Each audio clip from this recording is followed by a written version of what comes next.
I'd like to call the August meeting of the Reno Planning Commission to order. Would you please rise and join me in the Pledge of Allegiance?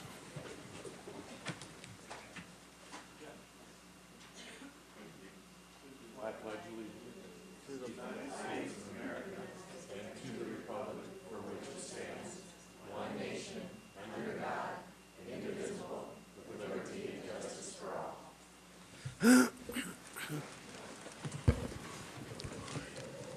Robert, can we have roll call, please? Yes, Mr. Chair. Dennis Romeo. Present. Jason Wusley. Here. Doug Kaufman. Here. Patty Egan is absent. Buzz Harris. Here. Dagny Stapleton. Here. Kevin Weisky. Here. We do have a quorum, Mr. Chair. Thank you, Robert. Item 3 on the agenda is public comment.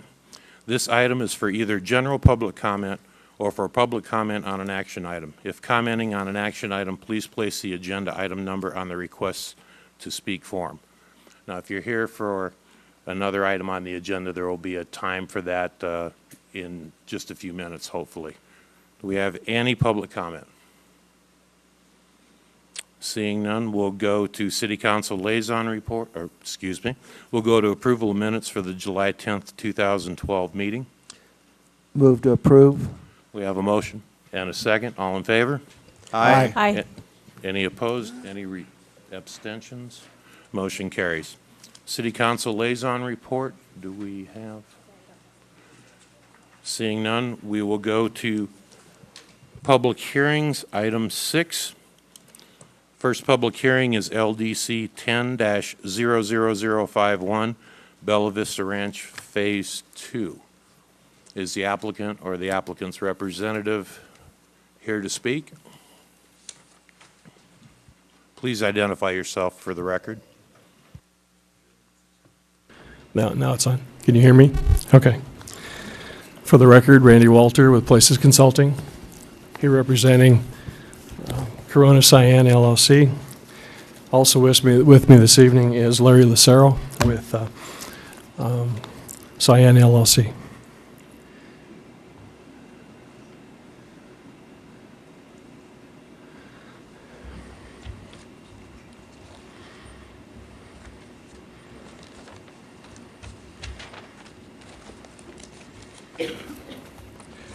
Bear with me for a minute.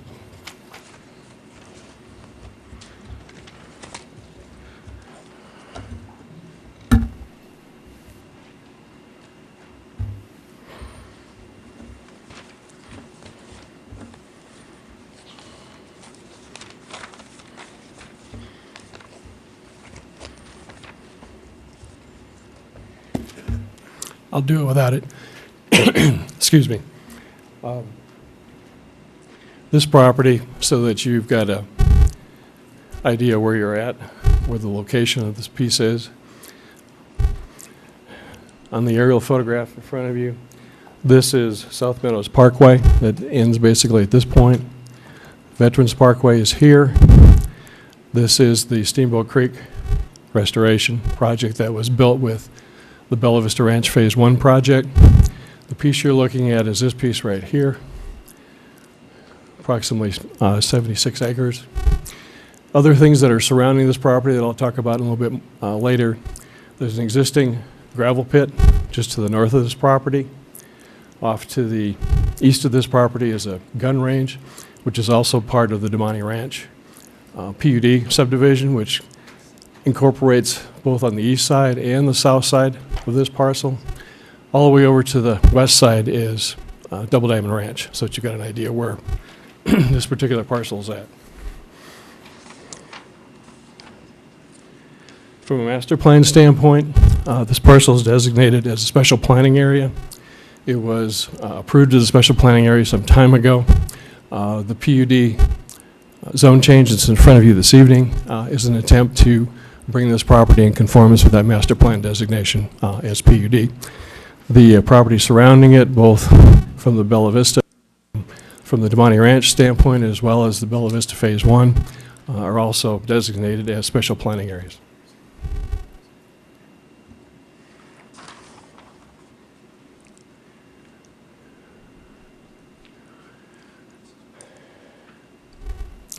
Approximately 40% of the property is either in existing jurisdictional wetlands, open space, or in one particular case, a flood storage area here that's part of the overall flood mitigation project for the entire Bella Vista Ranch.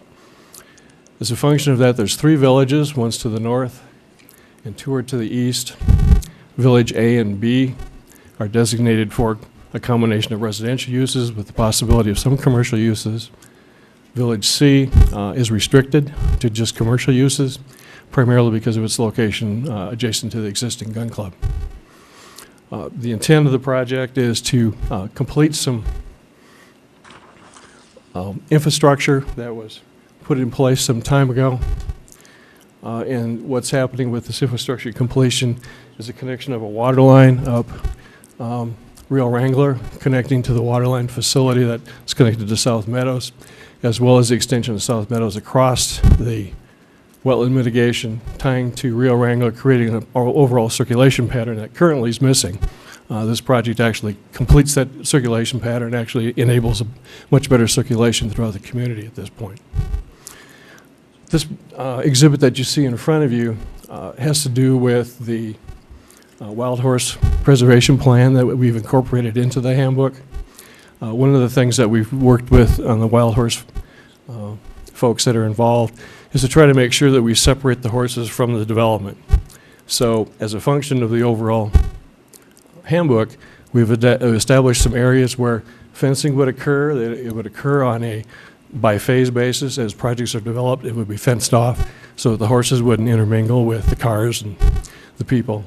We've also anticipated a cattle guard location here as well as here, so that the horses won't be able to use the roadways. As it exists right now, this cattle guard's actually been installed and has actually been fairly effective at keeping the horses out of the Damani Ranch portion that's developed. And this is a technique that the wild horse folks think is very acceptable from the horse perspective and also from the community perspective.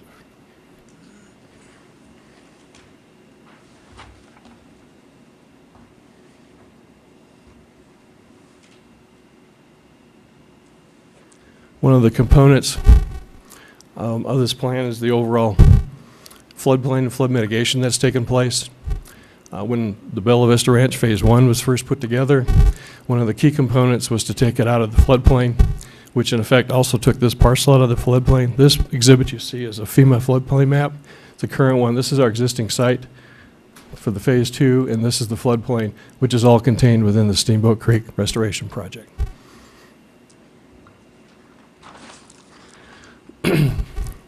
I mentioned previously about the gravel pit to the north.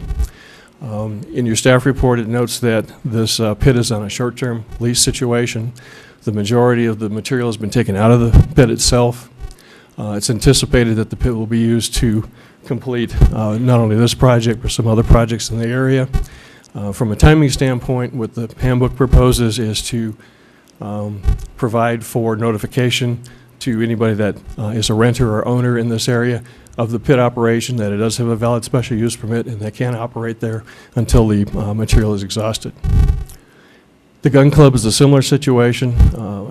As part of the overall plan for Damani Ranch, it ultimately won't be a gun club, it'll be something else as approved through their handbook, but for right now it has a valid permit. So again, like we did with the pit, there'd be a notification requirement that notifies people adjacent to it what the gun club operation is, and that the notification that they can continue and operate until they choose to no longer continue that operation. We had some discussion early on about some of the park facilities that would be proposed within this project. There's basically a 4.4 acre neighborhood park component that's really more of a trail connection. It's intended to be a passive linkage to provide not only trail access and use for the residents of Bella Vista, but also the surrounding community, and also create a link and interconnection back over to the 14-acre park that's right here that would actually serve the majority of these residents. With that, I'd be happy to answer any other questions you might have relative to the handbook. And when we get to that, we'll call you back up. Thank Thanks. you. Bill?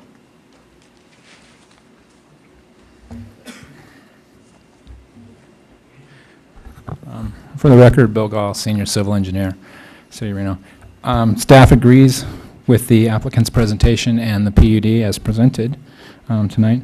And we did have a couple of items. A meeting was held this morning, actually, with the development of with our Parks and Recs and Community Development Director regarding the parks, and there's a letter of agreement we just presented that we agreed to with the consultant on the parks. I'll present that. I'll give that to you at the end of my presentation. As well, I have received one call and one email requesting information regarding the development's impacts on existing development in the area. Address those no specific concerns. And then we received an email letter from Kim Rodemeyer, provided a letter. We received that yesterday. And that should have been emailed to the Planning Commission this morning. If it was not, I have copies for that as well. I'll pass that out as well. It addresses some concerns regarding wetlands mitigation, wetlands, and flooding. I'd be happy to answer any questions you have after receiving that letter, if you would like. Regarding that, staff can make all the applicable findings and ask the Planning Commission to recommend the City Council approve the zoning map amendment and by ordinance. So I'm available for any questions, and I'll present the letters to you now. Thank you. Do we have any disclosures on this issue? Commissioner Weisky? Thank you, Mr. Chairman. I did receive an email this evening on this project. Commissioner Stapleton? I also received 2 emails. Commissioner Harris? I received a couple of emails as well. Commissioner Woosley? I as well. Commissioner Kaufman? And I as well. And this is Commissioner Romeo, I as well. We do have, this is a public hearing. We do have 2 requests to speak.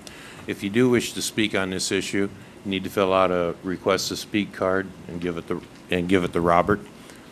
First up is Kim Rodemeyer, followed by Shannon Wendell. Kim, you have 3 minutes.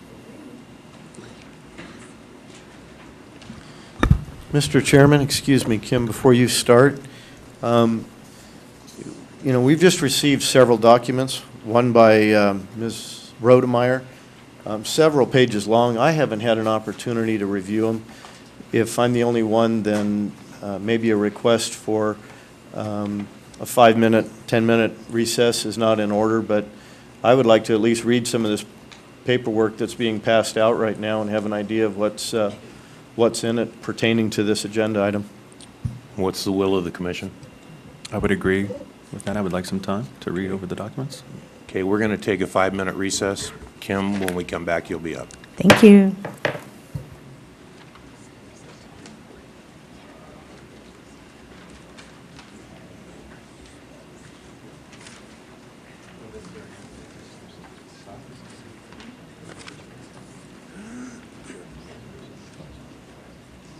We convene this public hearing on the Bella Vista Ranch issue. Kim, you're up. You have 3 minutes.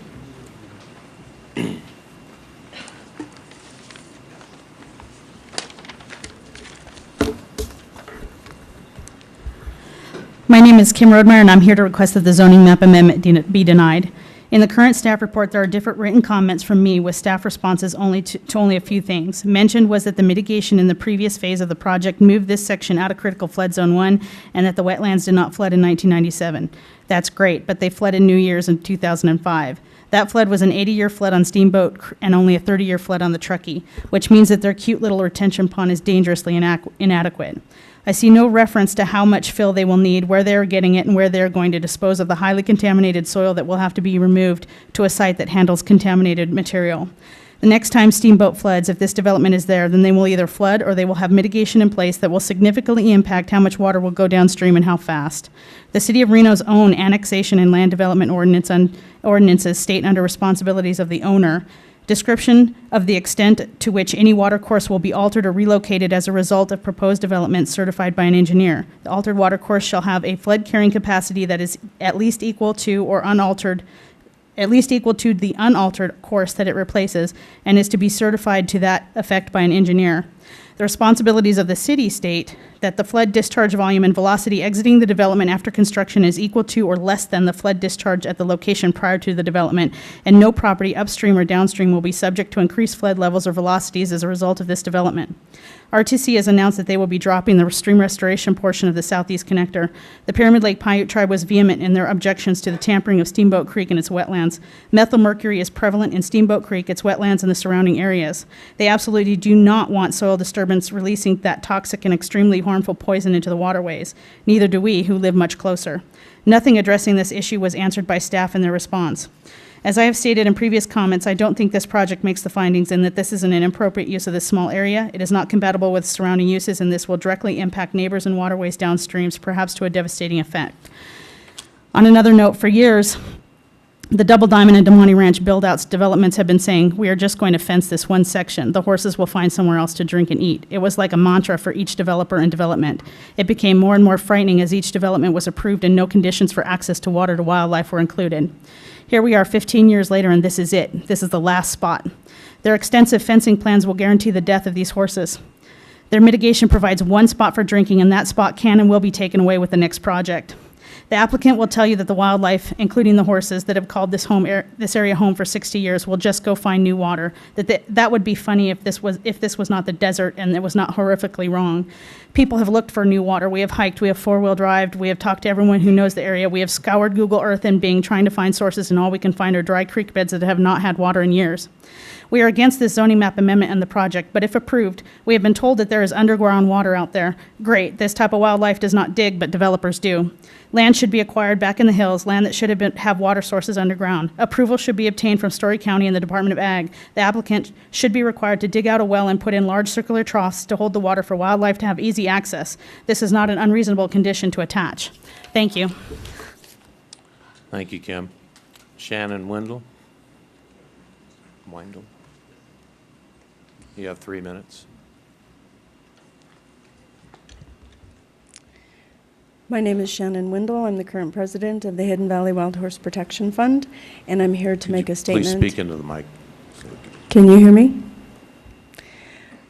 We applaud the steps taken by the Corona Cyan LLC land developer to include the wild horses in the planned unit development, to ensure the horses have continued access to water at Steamboat Creek, and to include fencing and/or horse cattle guards in the plan. Ensuring these provisions stay in the plan is of the utmost importance to ensure the health and safety of the horses, as well as ensuring the safety of the public by maintaining a safe perimeter to keep the horses out of the congested streets and away from development landscaping.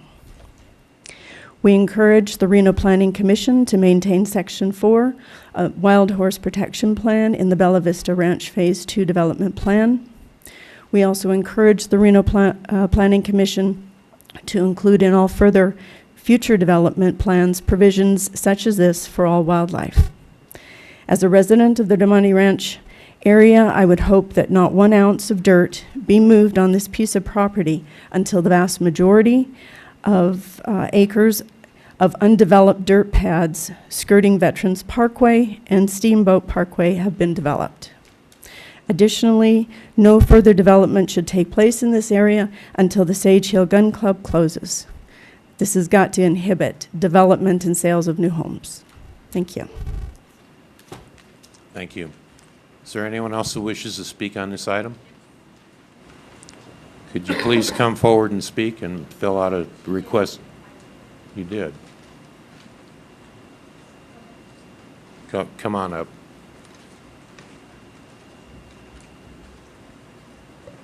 And please Hello. identify yourself. Yes, my name is Tanya Tavkar. Okay, I'm here to oppose the zoning map amendment. My focus and concern is the wild horse issue in this area. In the staff report that references the handbook and the so-called Wild Horse Protection Plan, it said it is the intent to keep the wild horses safe, wild, and free. In actuality, in the plans for this development, there is only one outcome for these horses. They will either get hit by traffic, which will kill them, or they will be considered a nuisance during construction and be rounded up and sent to slaughter, or they will be declared a nuisance by new homeowners, then rounded up and sent to slaughter, Due to the extensive fencing plan for this community, water and forage that is customarily used will be denied. How is this keeping them safe, wild, and free? The one small area for water access will lead to horses desperately trying to get into that area that has been theirs for dozens of years to forage in. Changing this zoning will lead to definite consequences to not only the horses, but to bighorn sheep, deer, coyote, and other wildlife.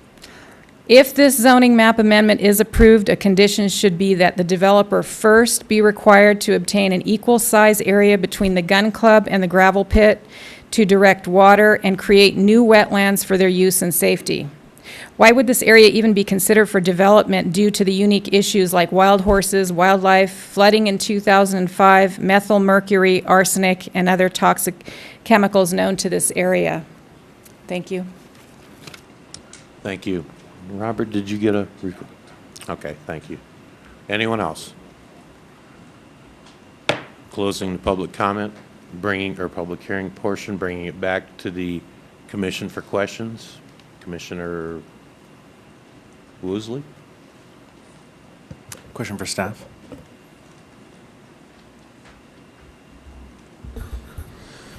First, I have a question about the wild horse study. Was there original wild horse study done, or range management, or access to the water during the first? On phase 1 of the PUD, or at any time? I'm going to defer that to the applicant. They're better suited to handle that. Okay, thanks. Here.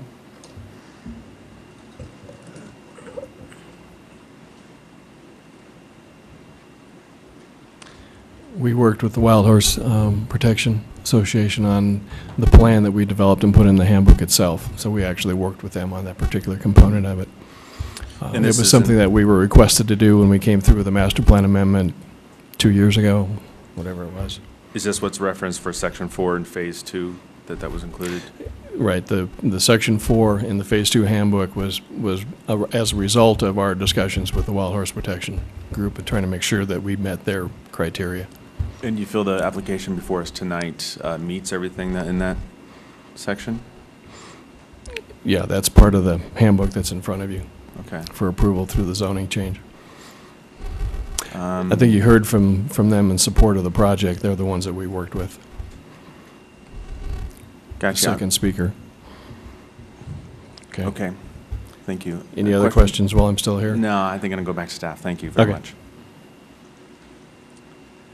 So kind of going back to the water and the flood mitigation portion of this was also handled during the... So during phase 1 of the PUD, Steamboat Creek was realigned. The wetlands was created. This portion.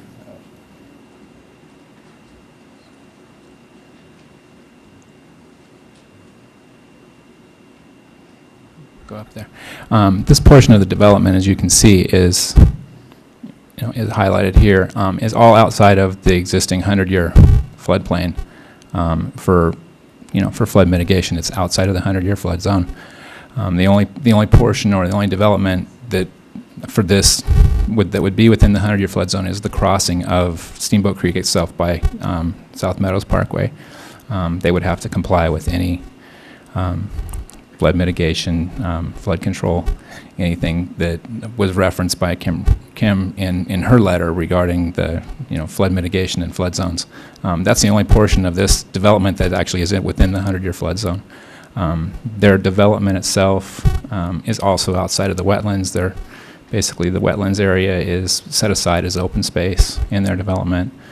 We have some language in there because of the linear park and the trails area. There could be some minor areas in the wetlands that would be with the linear park and the trails section. So, but they would have to comply with our own wetlands mitigation plans. It's spelled out in the PUD to comply with that as well.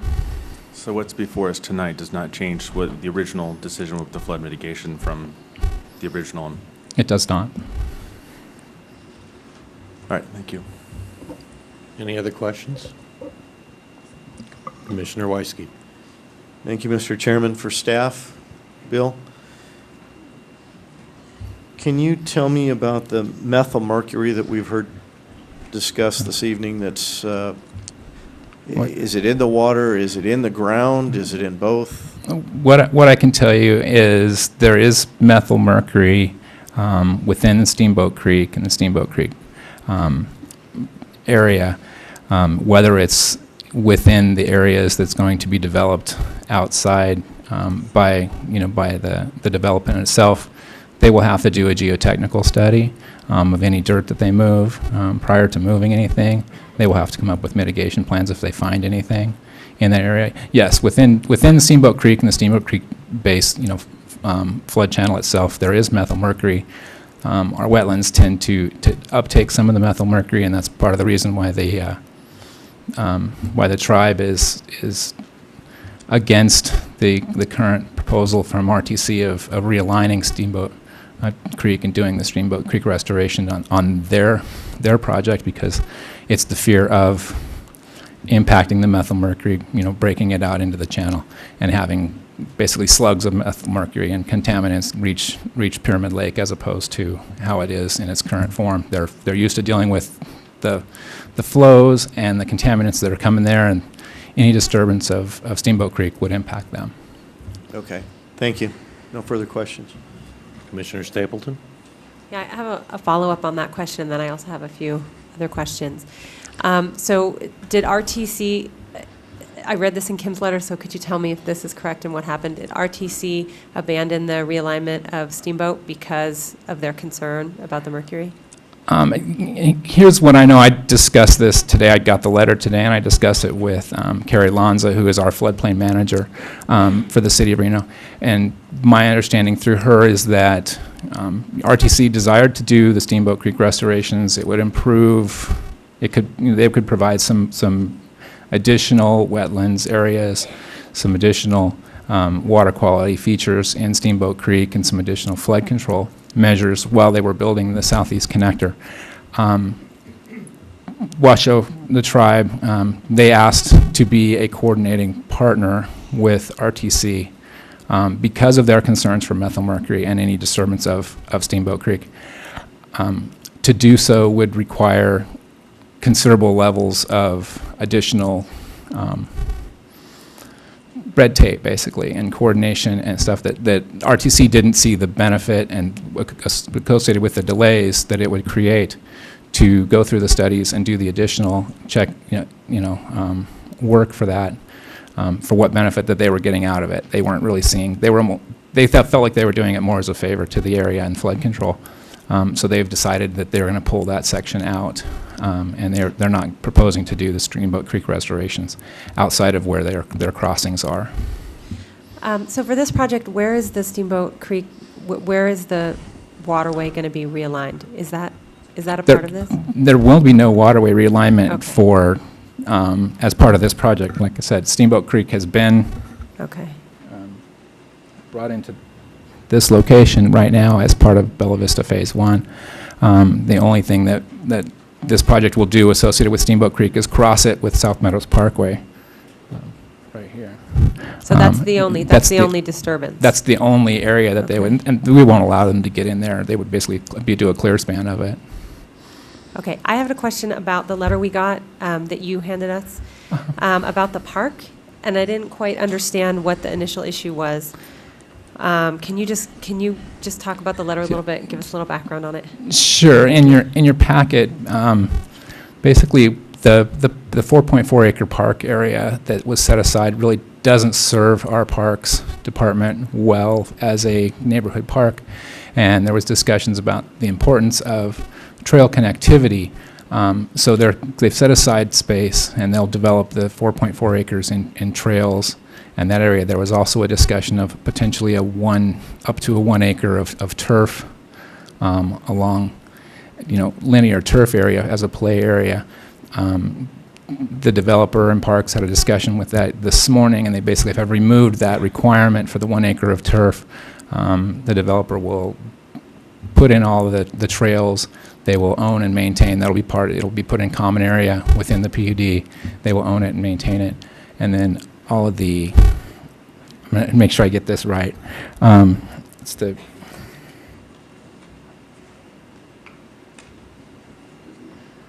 The RCT, what I believe is recreational construction taxes, will go towards the Phase 1 park. There's a 14-acre park in Phase 1 of Bella Vista PUD, and those taxes from this development will go towards the development of that park. Those are the two areas that this agreement was discussing. So the park in Phase 1 hasn't been developed? It has not been developed yet. So there will be so that 1 acre of turf, that's what's gone now? That's basically what they've agreed to take out. So it's just sort of a 14 acres of trails and... So the 14-acre park in Phase 1 isn't being changed as part of this PUD. There was a 4.4-acre park proposed in this PUD. I'm sorry, that's what I meant. I meant the 4.4 acres. Yeah, that will be trails and amenities along the trail. So what does that mean, amenities along the trail? Small parks or just? I just have a question about if there is going to be any parks, would parks own or maintain it, or if there's not, if it's just a trail system, that makes sense to be maintained by the homeowners association. So how much actual park is there going to be there, and how will the homeowners association maintain that? I can try to answer it as best I can. The 4.4 acres is actually a calculation that's made based on the population that's proposed for the project. That's where the 4.4 acres comes from. The actual open space that's part of this project is almost 2.5 times that amount of area that's always been intended to be owned and maintained by the homeowners association. Originally, the 4.4 acre park was to be owned by the city and maintained by the city. What's happened since that time, because of the city's situation financially, et cetera, they would prefer not to own it and prefer not to maintain it. They want the HOA to do that. For the HOA to do that, their liability issues are such that they don't want to have to maintain and be liable for, from an insurance standpoint, for a, quote, neighborhood park with swings and all the other things associated with it. So what we did is we said, okay, let's deal with the trails, because that's really the connectivity along the Steamboat Creek restoration. It's really important for the community. Let's deal with creating some spaces along that trail for picnic areas and benches and places for people to ride their bikes and get to. So there will be components along the trail that will look something like a park. The problem with the 1 acre is you start getting into a situation where your people are going to be using it for throwing frisbees or footballs or whatever the case may be, and all of a sudden the HOA is responsible for somebody getting hurt. It's just a liability issue from the HOA's insurance perspective. Okay. The HOA doesn't have a problem maintaining it. We just want to make sure it's as limited as we can from the liability standpoint. Okay. Does that was sense? my concern, so that answers my question. And I have one more question. Tell me where the wetlands are, and thanks, this is probably a question for Randy, but tell me where the wetlands are exactly.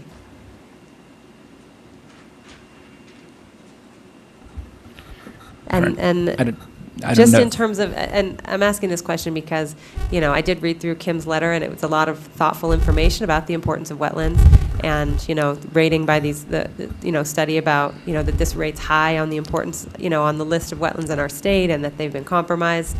So I think that's important. So my question is, where are the wetlands? Are there trails through the wetlands? What's going to be what is going to be the impact, and what preservation measures are in place if there's any impact? Yeah, the wetlands are basically the area in green here. All the existing wetlands, it'll be set aside as open space, so it won't be developed. There's, like I said, no development part of it. This whole area is part of the South Meadows Drainage District. Will be, is maintained. So there's existing, wetlands maintenance of those areas and stuff. The trails that will be proposed will be along the edges, basically of roadways, and along the edges of the wetlands. We won't try to pass through wetlands to add any trail system or anything like that. So the intent is to stay out of the wetlands and just be able to reach them through the trail system. So. If I can try to clarify the wetland issue for you a little bit. The map that you see, this wetland configuration, that's a jurisdictional wetland. It was defined through a wetlands analysis that this is a wetlands. The wetland that currently exists and has existed for a long time because there's a tailwater ditch that runs along this entire top portion up here, and that tailwater ditch is actually what's created the wetlands. It's the water flowing out of that tailwater ditch, underground and above ground, that's created that wetlands. It's jurisdictional. We'll stay out of it. It won't be part of anything we're doing. The trails will be outside of both that tailwater ditch and the wetlands and will be adjacent to it, but will not be in it. The other thing you should be aware of is the Steamboat Creek Restoration Project that was done when we relocated Steamboat Creek. All of this area was enhanced with additional wetlands above and beyond what was required as a function of the permit from the Corps of Engineers. I don't know if you've been out there to see it or not, but the wetland enhancement that's occurred along that channel, from the Corps of Engineers standpoint, is a great example of how we could actually create additional wetlands that aren't currently there and weren't there originally, but are now. Thank you. Does that help? Yeah, that helps. Thank Okay. you. Any further questions? Any comments? A motion? Mr. Chairman? Commissioner Weisky. Thank you. In the case of LDC 10-00051, Bella Vista Ranch Phase 2, based on compliance with the applicable findings, I move to recommend that City Council approve the zoning map amendment by ordinance, subject to review as a project of regional significance by the Regional Planning Commission, and Condition A, along with the clarification letter by dated August 1st, 2012 by Randy Walter. We have a motion. Do we have a second? Commissioner Harris, I can second that. can you make the findings? I can make the findings as well. We have a motion and a second. All in favor signify by saying aye. Aye. Any opposed? Let the record show the motion carries 6-0. Good luck with your project. Before we get on to the next item, I'm going to make a slight change here in the agenda. I'm going to move item 4 up to item 3 and item 3 down to 4. So we're going to go to the Carson Lane project after the next one, and then Ed's Knockouts will be right behind that.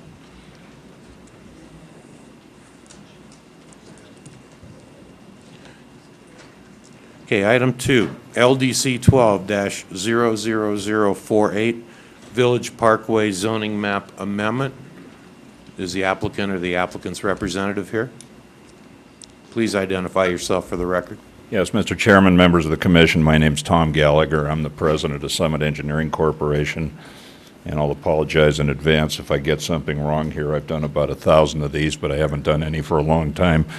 So probably the pictures and that kind of stuff I might mess up a little bit. I've got Colin Hayes with me, who's the project manager on this project. This application is for a zoning change from large lot residential 1 to neighborhood commercial at a piece of property located northwest of Village Parkway, where it curves around the site here, east of Diamond Peak Drive and south of Cold Springs. The applicant on the project is Lifestyle Homes, who has a major project going out there. I'm sure everybody's aware of that. This little block out in the middle is a fire station. It's already existing. This is the proposed zoning of the site. As neighborhood commercial, you can see the fire station is blocked out in yellow, and I'm sorry, but I can't tell you whose fire station that is after the recent firefight. I'm not sure. I would assume maybe it's the city of Reno, but I don't even know who my fire station is anymore. I think that Mr. Lisner is probably the best person that could be developing this commercial center. I've seen a couple of comment letters in the staff report that have comments about flood protection, about landscaping, and that type of thing.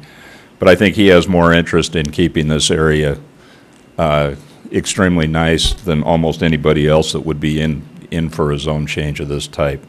It's in conformance with the master plan, and we've reviewed the staff report. We agree with the staff report, and I'm going to reserve our time, if I could, for questions or concerns from anybody in the audience who may errantly be in opposition to this. And we may have questions for you when the time comes. Thank you. Thank you. Claudia, are you taking this one? Please identify yourself for the record. Of course. Claudia Hansen, Planning and Engineering Manager. As Mr. Gallagher mentioned, this is a request from residential zoning to NC zoning, and staff can support the project. We believe we can make all the findings. Utilities are available for development of this area. The fire department, the fire station right there is actually a county station. So it would, since this is located within the city of Reno, service would most likely, at this time, would come from the Stead station. So sprinklering of any buildings would be addressed at the time of development, which would make up for any response time beyond 8 minutes. So with the sprinkling, or down the line, would be able to work through a interlocal agreement with the county to provide service from the adjacent station. So that would all be addressed at the time of development. Any development on this parcel would have to go through the special use permit process since it is adjacent to residentially zoned property. I did receive 2 phone calls from nearby residents who had concerns, but they were all site-related, and they were comfortable that those would be addressed at the time of the special use permit. And I'm available for any questions. Thank you. You're welcome. Could you also ask about water? Thank you. What was that, Marilyn? Could you also ask about water and the source of water for the project? I'm not going to touch that. Should we do that when we're asking questions, or can. should we do it while staff is just doing their presentation, Marilyn? If staff is through and that's a portion of the presentation, you can do that as you wish. But we need to have something on the record that the sources of water for this project. Marilyn, or Claudia? The applicant has informed me that the source of water would be Utilities, Inc. Be what? Utilities, Inc. Oh, okay. It's the water purveyor in that area. Okay. Okay, this is a public hearing. Does anyone else wish to speak on this item? If so, speak now or forever hold your peace. Is he not on this item? Okay, I'm going to close the public hearing or public comment part and bring it back to the commission for questions, comments, motion. Mr. Commissioner Chair, Woosley. I'd like to propose a motion if anybody doesn't have any Sounds good to me. comments. Case number LDC 12-00048, Village Parkway zoning map amendment. Based upon compliance with the capital findings, I move to recommend that City Council approve the zoning map amendment by ordinance, and I can make the findings. We have a motion. Do we have a second? Second. We have a motion and a second. All in favor signify by saying aye. Aye. Anyone opposed? Let the record show the motion carries 6-0. And is that a Ford dealership in Elko? Pardon me? Is that a Ford dealership? Is what a Ford? Gallagher Ford? Yeah, it's my brother. Okay, thank you. Good luck with your project. Thank you. I still can't believe that station. Anyway, thank you. All right, next item is going to be LDC 12-00054, the zoning map amendment for 5100 Carson Lane. Is the applicant or the applicant's representative available? Please identify yourself for the record. For the record, Chris Baker on behalf of the applicant. I'd like to thank the commission for their courtesy in moving this item up, and because of that, I'll be very brief. We do agree with staff's recommendation for approval. As you're aware, this is a zoning map amendment for a property located at 5100 Carson Lane. That, for those of you who are not aware, is essentially directly behind the Bonanza Casino. It's at Carson Lane and Orcrest Road. Unique area that was annexed over years back and was given a master plan designation of industrial. A majority of those properties now are still actually under a residential zoning designation, though. So with this request, the business currently proposed on the site needed to do some cleanup work with the zoning map amendment, and this is going to be followed with a special use permit. With that, I'll defer my time for any questions you might have. Thank you. City, Claudia, you please identify yourself for the record. Once again, Claudia Hansen, Planning and Engineering Manager. Staff agrees with Mr. Baker's analysis, and Currently, there is a home-based business license on this property. They have outdoor storage, which you can't have with a home-based business, so they're going through the process of the zone change, followed by the special use permit, to bring that business into conformance. It is master planned industrial, so it is consistent with the master plan. It is currently on a well for water source, and there is sewer in Carson Lane. So when and if development occurs, they would be required to hook up to the city sewer at that time. Okay, thank you. You're welcome. Sir, this is a public hearing. Is there anyone else that wishes to speak on this item? If so, speak now or forever hold your peace. Seeing none, close that part of the agenda, bring it back to the commission. Would you also ask about fire services to serve this particular development or zone change? Ms. Hanson, would you please address that? This is located within an adequate fire service area. Can't remember if it's 4 or 8 minutes, but it is located within an acceptable service time for Reno Fire Department. Thank you. Now I'll close it. Bring it back to the commission for questions, comments, possible motion. Commissioner Harris. Nobody has any comments. I'll make a motion. In the case of LDC 12-00054, based on compliance with the applicable findings, I move to recommend the City Council approve the zoning map amendment by an ordinance. I can make the findings. I'll second that motion. We have a motion by Commissioner Harris, a second by Commissioner Kaufman. And I can make the findings. All in favor signify by saying aye. Aye. Any opposed? Let the record show the vote carries 6-0. Would the commission like to take a 5-minute break before we get into the next item so everyone can gather their thoughts? We'll take a brief 5-minute recess. I know there's a lot of people waiting out there. You might want to go out and tell them that they're up next. What's that?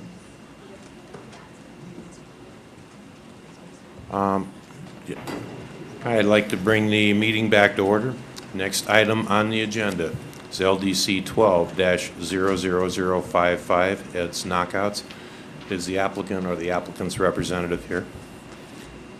You have 15 minutes. Please identify yourself for the record. Good evening. For the record, Mike Raley with Rubicon Design Group here on behalf of the applicant. Also with me are Keith Carnes and Ed Ringel, who are the owners and operators of the proposed club. Before I begin, I would like to stress I realize that the nature of this business is one that stirs emotions, and potentially people may have moral objections to it. However, I want to stay focused on the zoning and land use aspects of this case, and so our presentation is geared that way. To give you a little bit of familiarity with the site,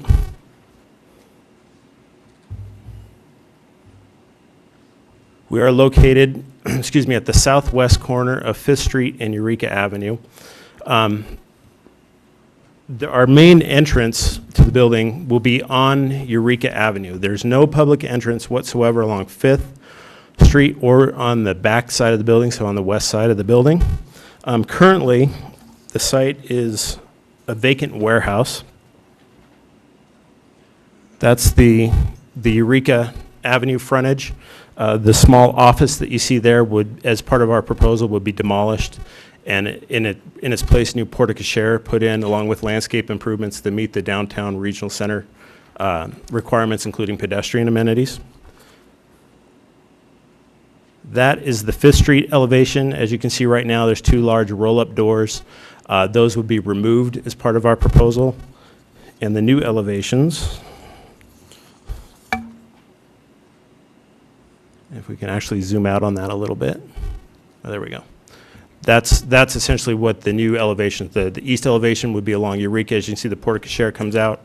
And then the north elevation along 5th Street, obviously no windows. There is a door, and that's strictly emergency access, as requested by the fire department and the police department. There's also an emergency access door on the east elevation, which would be strictly for police access into the building. We have made a couple changes from the site plan that's included in your staff report. The site plan that was submitted shows parking behind the building. Currently, that's being used by the automotive repair business that's located on, this automotive repair business is actually on our same parcel. It's not a part of our project, but it is on the same parcel and it will remain.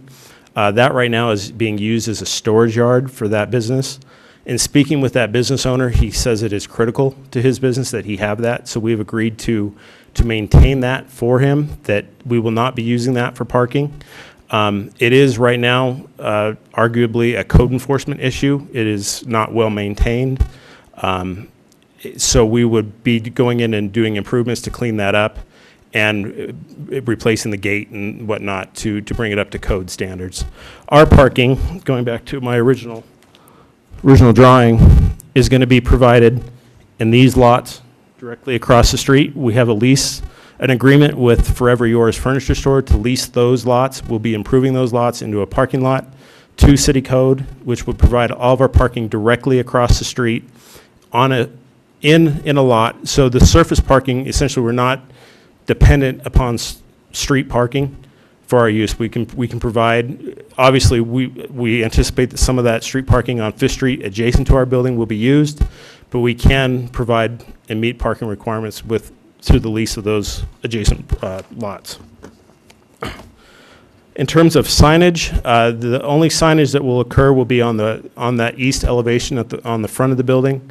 And then we will have an 8-foot monument sign at the corner of 5th and Eureka, with the sign faces will be directed, one to the Wells Avenue overpass, the other out towards 4th Street. Those signs, per the code, cannot be animated. So I've heard questions, will your sign look like the wild orchids? And no, it's not permitted under the current zoning, and we're not requesting any sort of a variance for that. In terms of the separation requirements, before we even took on this project, we did our own due diligence, and we were very thorough in terms of determining if we met the separation requirements. We are not within 750 feet of a school, a daycare, residentially zoned property, another adult business. In fact, we contacted the school district, got a listing of all the licensed charter schools to confirm. We also contacted Washoe County Social Services and got a listing of all the licensed daycare providers, confirmed that we do meet all those locational criteria. We are not asking for any variances with this project whatsoever. We do know that we have some issues in terms of neighbors in the neighborhood. The first, and really the one that we take very seriously, is the Reno Sparks Gospel Mission operates a women's shelter right here, which is approximately 243 feet from the back side of our building. And if you look, it's a little over, it's about 420 feet from our main entrance. The main entrance to the building is not visible from that parcel. There's no access to no public access to the building from that side. Also, we've worked with the police department, with Sergeant Ayala, to develop a plan where we will have security cameras on the corners of the building. Obviously, security lighting. Those cameras will be monitored from a security room inside the building. Also, there will be foot patrols along the outside of the perimeter to make sure that we do not have any loitering and that sort of thing. Obviously, that is not something we want either. We don't want people loitering outside the club. If they're there, they'll be asked to leave. And we did meet with the executive director of the Reno Sparks Gospel Mission and the person in charge of that shelter. Their concern is that there's crime occurring there in that neighborhood now. Some fairly horrific crimes were described to us, in fact. We feel that we're going to improve the security of the neighborhood with the lighting, with those cameras, with having people with activity there at night to keep an eye on the patrols. We think we will actually reduce the potential for crime. Another thing with those cameras, they're not just going to capture stuff that's on our site. Those cameras are going to go beyond and capture other things that are going on in the neighborhood. Additionally, we have offered the Reno Sparks Gospel Mission to provide improvements to their property, including a new alarm system, security shutters, anything that they feel would really help their residents have an enhanced sense of security while they're there. And we're definitely more than willing to go on the record to say that we will work with them to improve their property as well. We also discussed about potentially doing a red curb in this area, stating no parking from 5 p.m. to 5 a.m. Has to be worked out with the City of Reno and the Public Works Department. That's somewhat out of our control, but we're more than willing to do that if that is an alternative they choose. One other security thing is we will have essentially what is a holding cell inside of the club.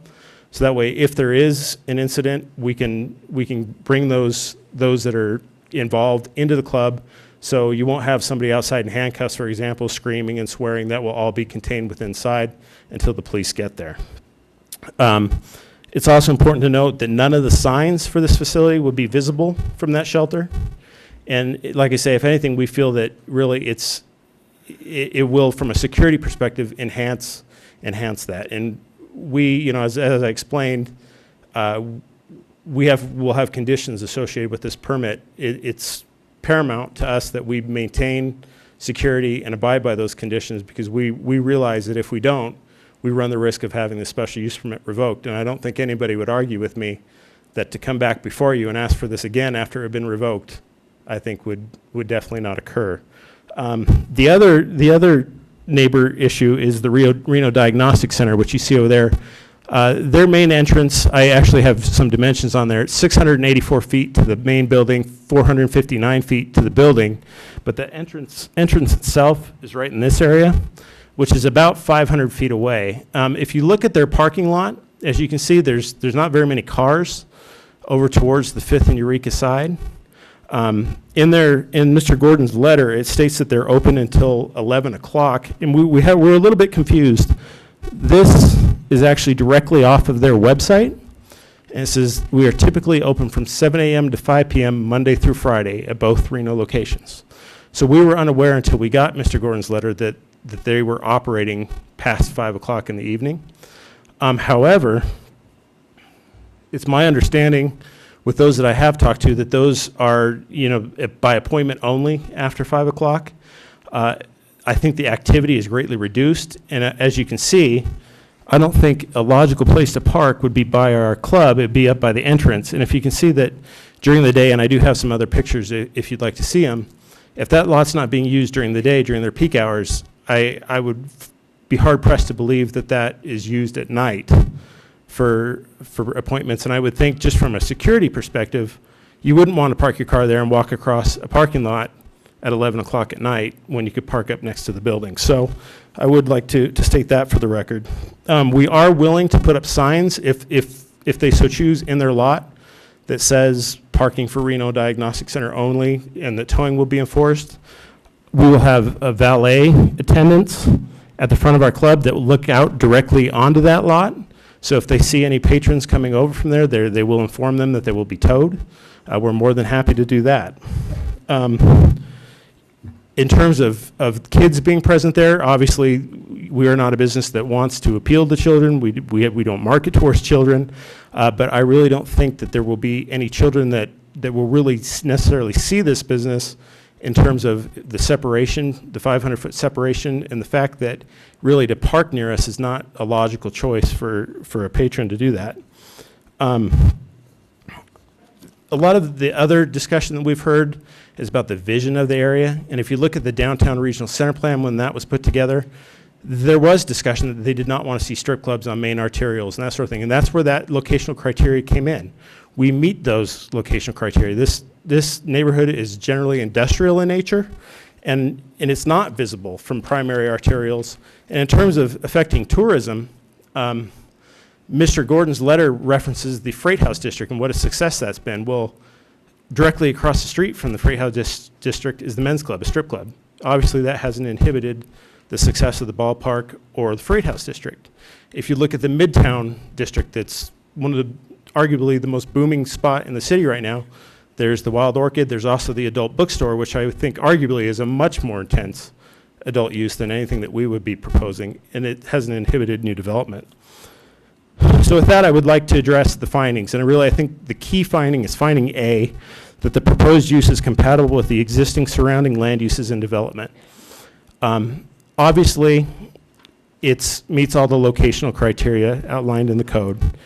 We will provide we've provided proper mitigation to ensure that compatibility exists, which includes the lighting, security cameras, the patrols, And more importantly, we've eliminated any access to the east side of the building, or excuse me, to the west side of the building, which is near the women's shelter. We've eliminated any windows along that side and any doors other than for emergency purposes only.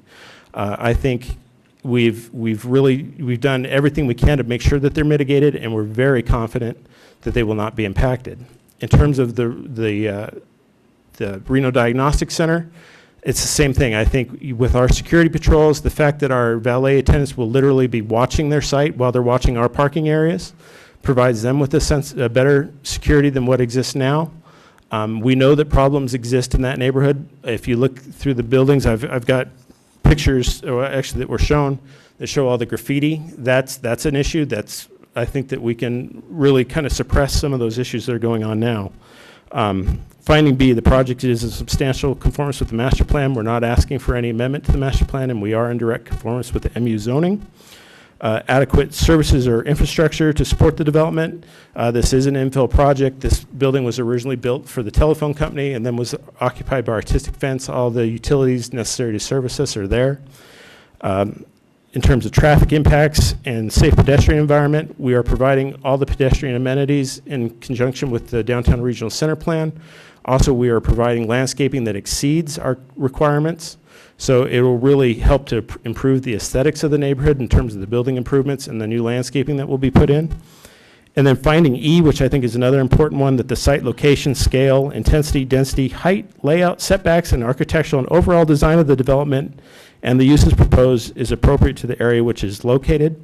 Once again, the lighting is going to be a major enhancement. In terms of the scale of the building, we're not changing the building height. We're simply improving the architectural facade. So I think that finding can easily be met. And then in terms of the finding F, does it create smoke, noise, glare, dust, et cetera?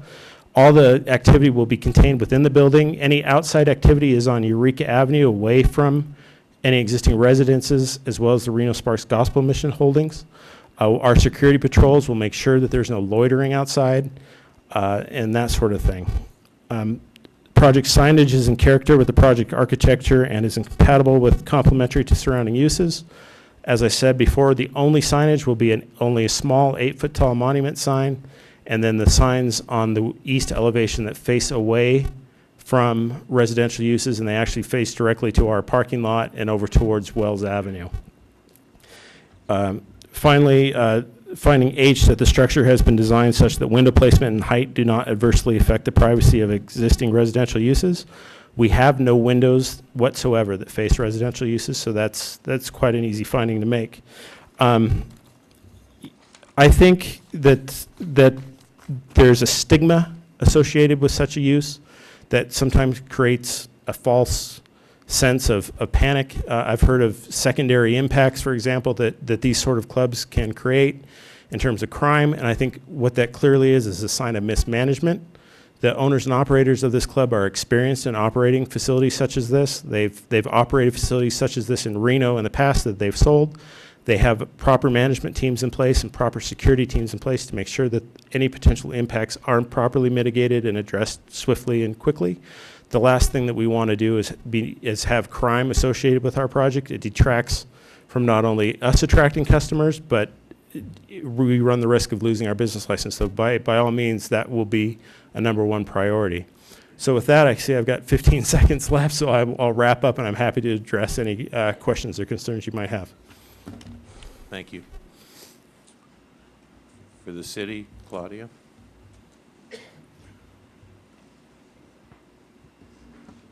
Good evening once again, Claudia Hansen, Planning and Engineering Manager. I'm going to address the issue on a little broader basis here. In 1994, City Council adopted what is now Section 1808-202 of RMC, and that is the adult business regulations. Within that, the code addresses secondary effects by establishing locational criteria. We have the adult businesses are allowed in industrial districts outright, so IC and IB are allowed outright, and in this district, the Wells district of the Downtown Reno Regional Center. And it's allowed in this area with a special use permit. Some areas throughout the country, so different cities throughout the country, address adult businesses in different ways. Some of them choose to cluster them in areas so they can focus that activity into one area, and others choose to disperse. In 1994, City Council determined that dispersing the use was where they wanted to go with addressing this land use. With that, the spacing criteria was established, 750 or 1,000 feet from various uses. Those uses would be from other adult businesses or uses that are typically associated with minors spending time in their schools and playgrounds and parks. So the spacing criteria was set up to address those issues. This proposed use does meet all of that criteria. They're in the location, one of the zoning districts where it's allowed with the special use permit, which is why it's before you tonight. And they also meet all the spacing criteria. As Mr. Raley mentioned, they are not requesting any variances with this proposal. When the Wells District was established, the majority of this area was industrially zoned. So this was an area where adult businesses were allowed at that time. And so it was switching to a part of a regional center. So by allowing the adult uses to come in, but with the special use permit, recognizes that this is an industrial area. It's still predominantly industrial land uses in this area. But with the special use permit, we recognize that it's part of a regional center, and we do need to look at the use on a case-by-case basis in this area.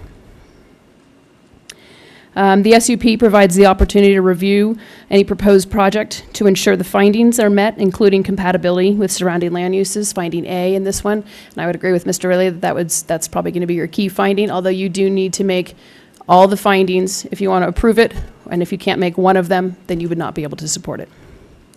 I'm just kind of giving you some reminders on this project. The compatibility may be obtained through conditions placed on a project. These can include signs, lighting, security, business operations, etc. This is a difficult situation. It's a difficult topic. Staff requests that you only consider the findings. When you review, during your review, and when you go to make a motion, please discuss the findings and address each finding how you can or cannot make those findings. Staff is available for questions at the appropriate time. Thank you, Claudia. You're welcome. Before we go any farther, we're going to get into disclosures. I'm sure there are many. Commissioner Weisky. Thank you, Mr. Chairman. I have received several emails on this project. I have met with the applicant's representative. I have met with an adjacent business owner's representative, and I have met with staff personally on this. Commissioner Stapleton. I met with the applicant's representative, concerned members of the public and their representatives, and other concerned members of the public, and I got emails. Commissioner Harris. I met with the applicant's representative as well as a representative of a local business, several phone calls, emails, lots of contact on this. Commissioner Woosley. As well, I've received several emails, had conversations with applicant's representatives, and met with representative of a local business as well. Commissioner Kaufman. I've had numerous emails, and I've talked with both the applicant and some of the business owners' representatives. And I have met with representatives from opposition parties, the owner's representative, several emails, and some individual property owners, and phone calls that killed the battery on my cell phone this week. So with that, we're going to get into the public hearing. We have many requests to speak. What I'm going to ask is if your comments are the same as someone did before you, simply state that you agree with those comments. You'll each get 3 minutes. We want to hear from you. Garrett, are you representing them as a Reno Diagnostic as an entity? Or are you, the reason I'm asking is we have several requests to speak that say Reno Diagnostic, that they represent Reno Diagnostic. If that's the case, I would be giving you 3 minutes because everyone else would get 3 minutes. So if you're representing the group, I need to know that because I can give you more time.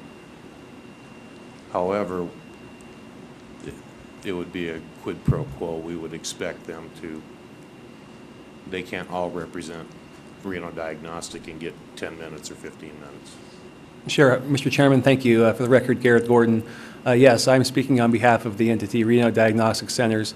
I believe you have a number of cards from folks from Reno Diagnostic Centers who are not planning on speaking. Here with me are two representatives from Reno Diagnostic Center, another one of their local attorneys. So I would be the main presenter. They would really be here for any additional questions or concerns that is out of my expertise. So Okay. I would be making the formal statement on behalf of that entity. Then Robert, give him 15 minutes. 15. Garrett, you're up.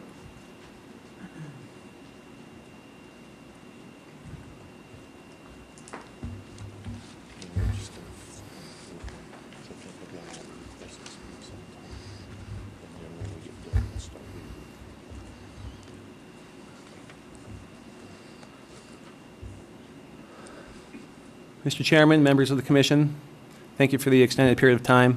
For the record, my name is Garrett Gordon. I'm an attorney with Lewis & Roca, today representing Reno Diagnostic Center. Here's an aerial of the property, of the project location.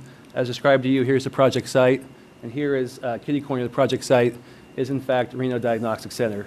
They've been there since 1985, 75 employees, 90% of those employees are female. Have been certainly an asset to this community, both on a medical technology level, but also on a good neighborhood level. They certainly do a lot for this community and certainly have invested their time and money into this area to hopefully move it forward in a fashion that moves the cities and, as I'll describe later, Northern Nevada's vision for this area. So I'll start with the concern of findings. We've heard a lot about findings earlier.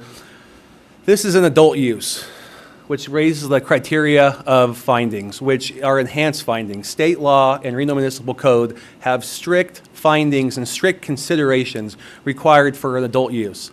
In this particular area, an SUP is required, a special use permit.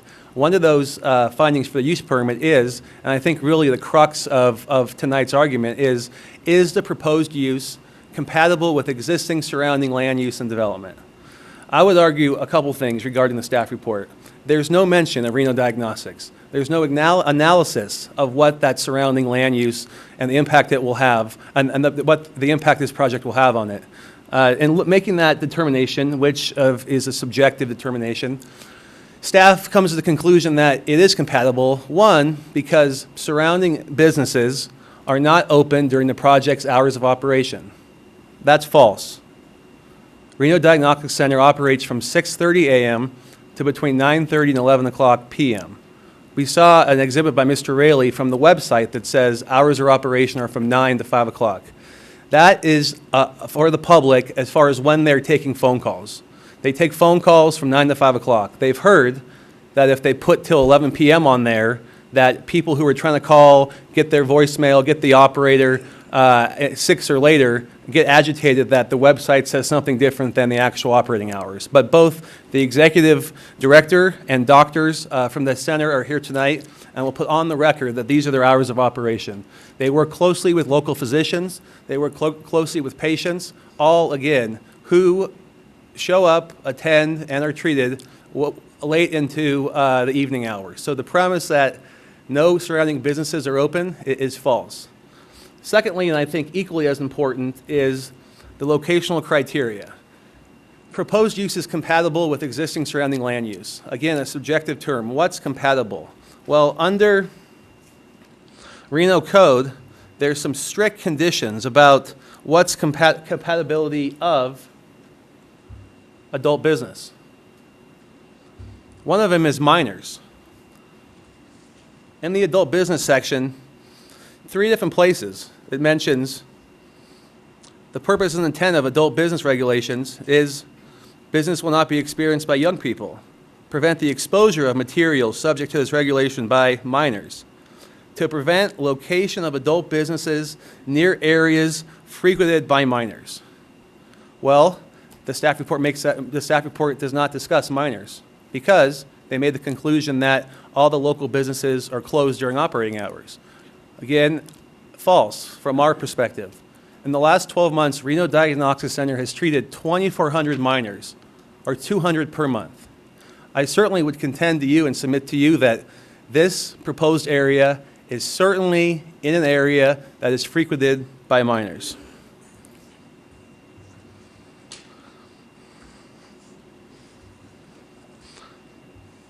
Again, other considerations for the enhanced criteria and a privileged license. Adult business under state law and code is a privileged license.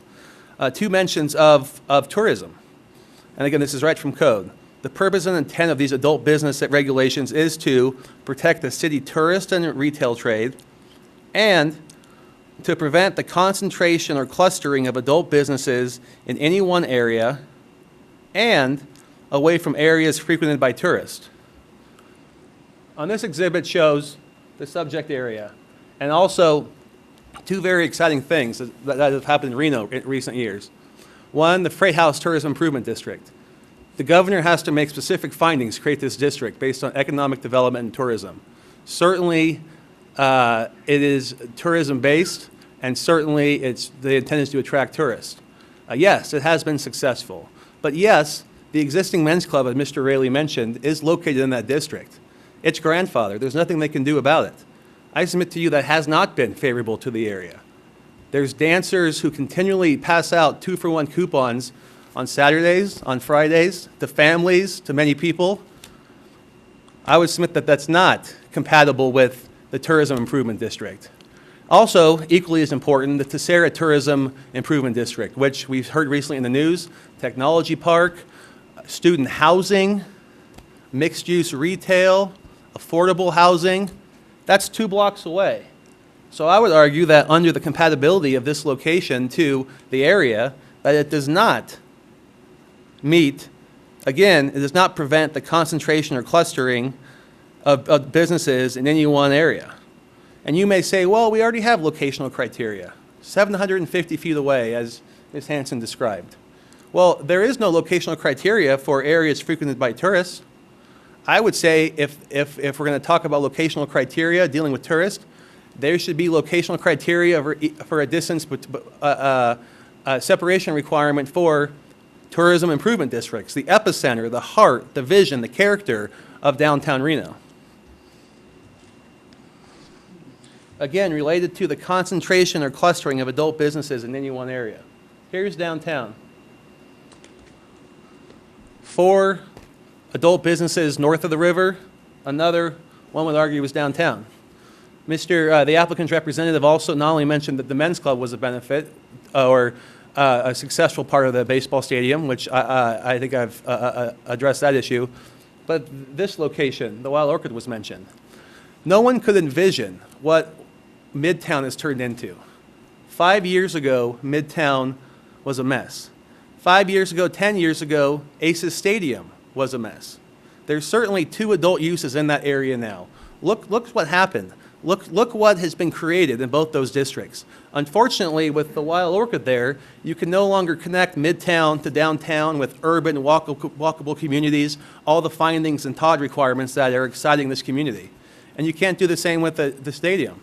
So I would say to this finding of preventing the concentration or clustering of adult businesses in areas frequented by tourists, I think that this is contrary to that consideration.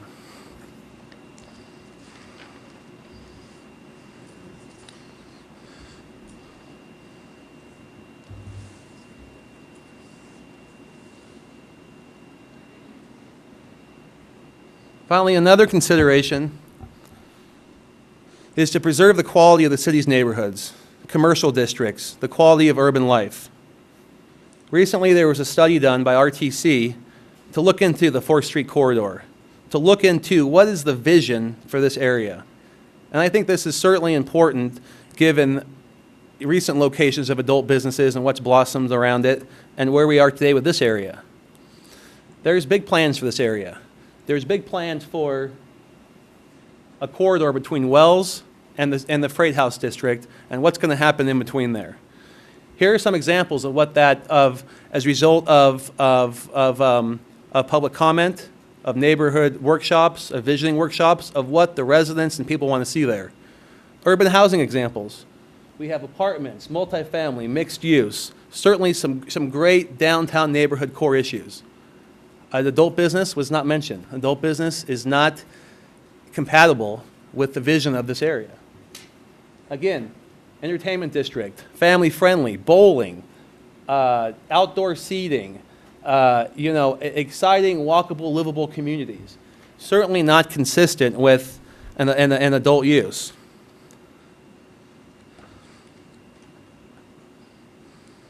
Not only did that study refer to uses, also refers to pedestrian concepts and bicycle concepts.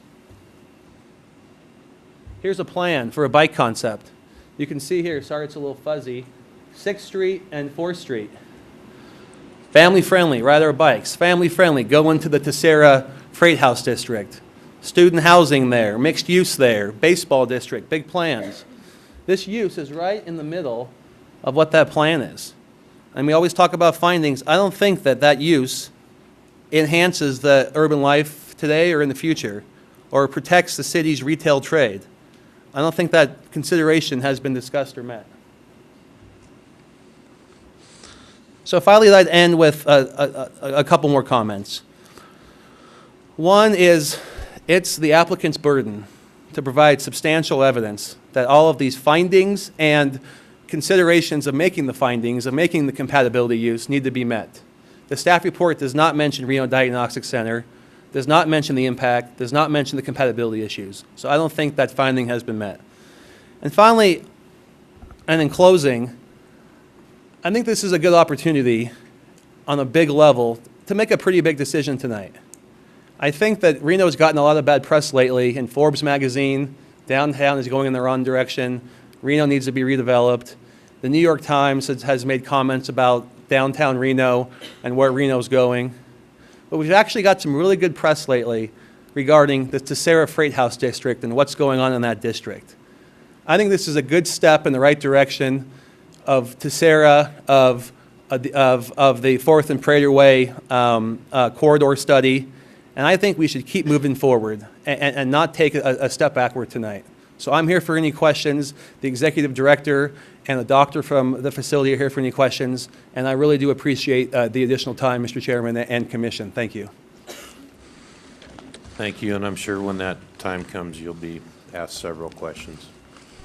Next up, Barry Breslow, Esquire. I'm going to pass and defer to my colleague. You good? Thank you. Okay.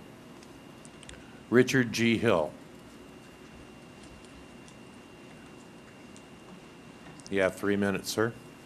And he's followed by Neil Forsyth, so be ready.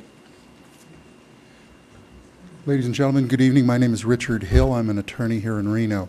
I represent the Reno Sparks Gospel Mission. I'm only going to take a few moments of your time.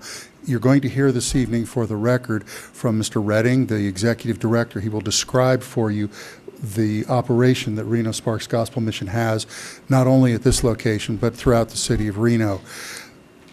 You'll also hear from some of the ladies who are in the program at the property in question.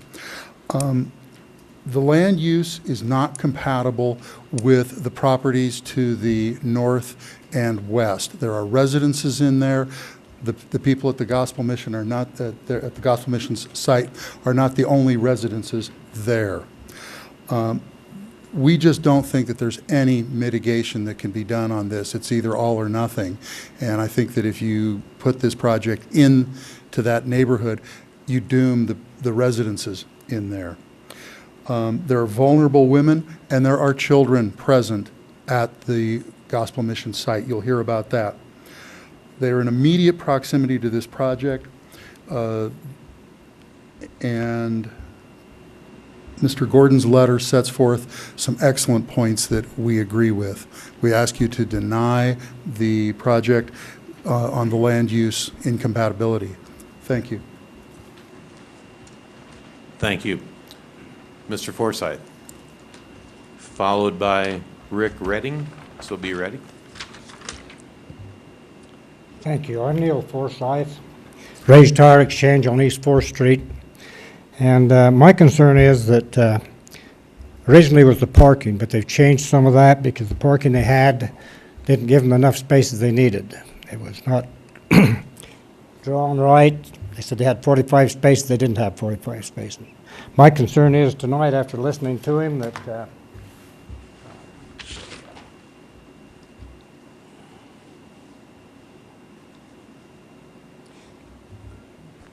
he was showing this area over here as a parking spot over here. There's not 45 spaces there. I don't think they have the spaces they need for the parking for the individuals. Another concern is that the traffic walking from one adult club to another adult club is continual traffic. My place is on Wells Avenue, and I come in at night a lot of times because of problems with my property, vandalism, and all kinds of stuff. And they're walking continually between the two adult properties down east of me. Now they're going to be walking that same area to get this other club. I don't think it's conducive to the area. I think it causes vandalism. In fact, I know it does. When I first moved into that area, I had no fences. Everything was out in the open, no problem. Then they put up the adult clubs, the homeless moved in, and now I've had to put tens of thousands of dollars in security system and hire a security company to monitor my place 5 times a night. Now here's another place going in, it's the same problem. Now we can't afford that. It's a problem, a big problem, and I think the community ought to know that it's a problem. And it brings in people that's not up to normal capacity a lot of times. They think on a different level. They disrespect people. And I've been in there 28, 29 years, and since them clubs went in, I've had all kinds of problems. And I don't think this ought to go in. I'm completely against it. There's women in a housing across from them, cat-a-corner from them. There's an apartment project cat-a-corner from me. There's children there. They're walking the streets. And I don't think this is a good neighborhood for this place to go. And I don't agree with it. Thank you. Thank you. Rick Redding, followed by Karen Mulhen. I hope I got that close. You have 3 minutes. Please identify yourself.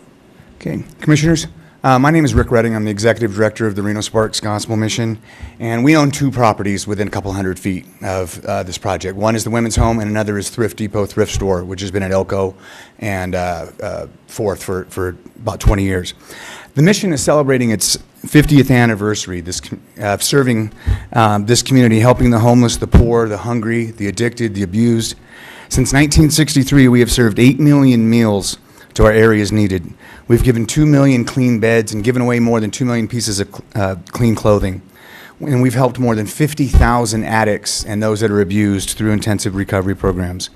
Every day we serve 1,100 meals to the homeless and needy in that area, and we house 150 men and women and children in various safe shelters.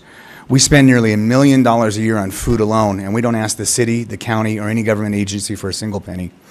We exist to help those that have been beaten down, abused, and victimized. 40 of those, especially vulnerable to brutality, the women and children, live or seek shelter in a home that's less than 200 feet or about 200 feet away from this project. We're one of the vague residential uses that's mentioned in your report. We protect women and children. That's our use. Many are fleeing domestic violence and arrive with a child in their arms and the clothes on their back. Some are homeless. They come to us for a shower or a hot meal, and hopefully they can escape the insanity of the streets for a few hours, and they don't have to fear about being raped, robbed, or beaten. Still others come to us for help with alcohol and drugs, and they enroll in our long-term, a year-long residential recovery program. And they discover a new healthy lifestyle. We help them get their GED, higher education, job training, medical care, these types of things. And we've been at that home since 2006, for the last 6 years. Now we fear we're not going to be able to protect the women and children that come to us.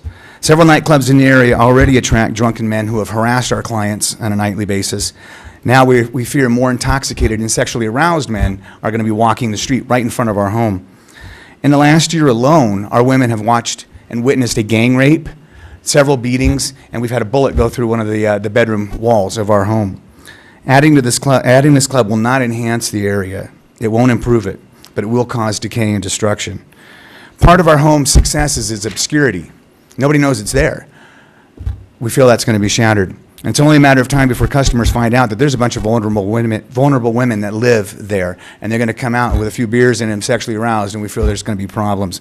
These women are going to be prisoners in their own home, afraid to go outside without being propositioned or harassed or perhaps even sexually assaulted. We have female volunteers that come at all hours at night to that place to help us with nutrition classes and other things like that. We fear for their safety. And the children that are in the shelter will witness the events and perhaps be subjected to their own harassment. A lot of our women that you're going to hear from tonight are escaping or have escaped from that field, and the sex industry, and they're afraid, they're terrified of this thing. A few weeks ago, the Denver Planning Commission took up this very topic, and they found research after research, city after city reports, harassment, fighting, trespassing, public drinking, littering with used condoms, pornography, sex paraphernalia, used syringes, public urination, public masturbation, and prostitution. Research after research after. Can I just finish? I have about 30 seconds left. Please wrap it up. The proposal admits that this area already has a higher than average crime rate. Do we really need to add this? So we urge you to deny this special use permit based on the finding A, that the proposed use is not compatible with existing surrounding land uses and development, and finding E, that the proposed site does not contribute or enhance the character of the area in which it's located. We urge you to do the right thing and help us protect these women and children. Thank you. And I have any questions that you might have of me or any operations we have. Thank you. When the time comes, I'm sure there will be some. Thank you.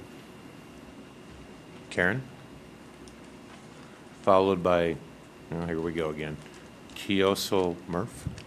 Hello, Is that close? my name is Karen Mullen. And my letter is to whom it may concern. Hi, my name is Karen again. I want to write on behalf of the possibility of the Gentlemen's Club. I am residing at the Reno Sparks Gospel Mission in their program. In the very recent past, I myself have been an adult entertainer and a dancer in Las Vegas and here in Reno. So this topic really hit home to me. With knowing the adult entertainment industry so well, the idea of the possibility of a gentleman's club right by the prayer house that we call as the prayer house is very upsetting and disturbing to me. Reno Sparks Gospel Mission has worked very hard on providing us women here a clean, positive, and most importantly, a safe environment to live in. With the gentlemen's club so close to our resident, I fear the business will take away the safety that us women here have.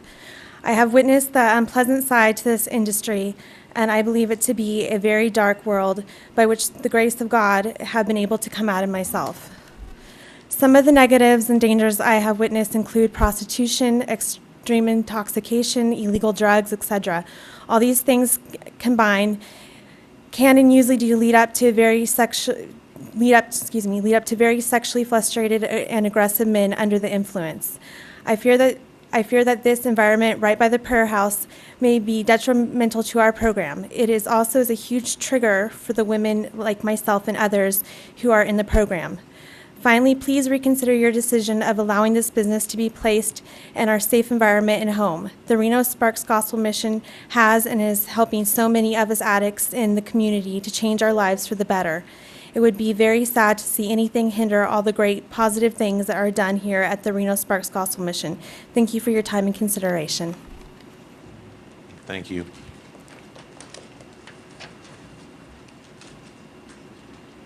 How do you pronounce your first name? Kendall. Rhymes with pencil. Okay. Followed by Sherry Purcell. I got Sherry right. My name is Kenzel Murph. I'm 19 years old, and all that I ask is that you listen to the future generation that will be responsible for this town and this neighborhood. Right now, I feel safe at what we call the prayer house. Outside of those gates is another story.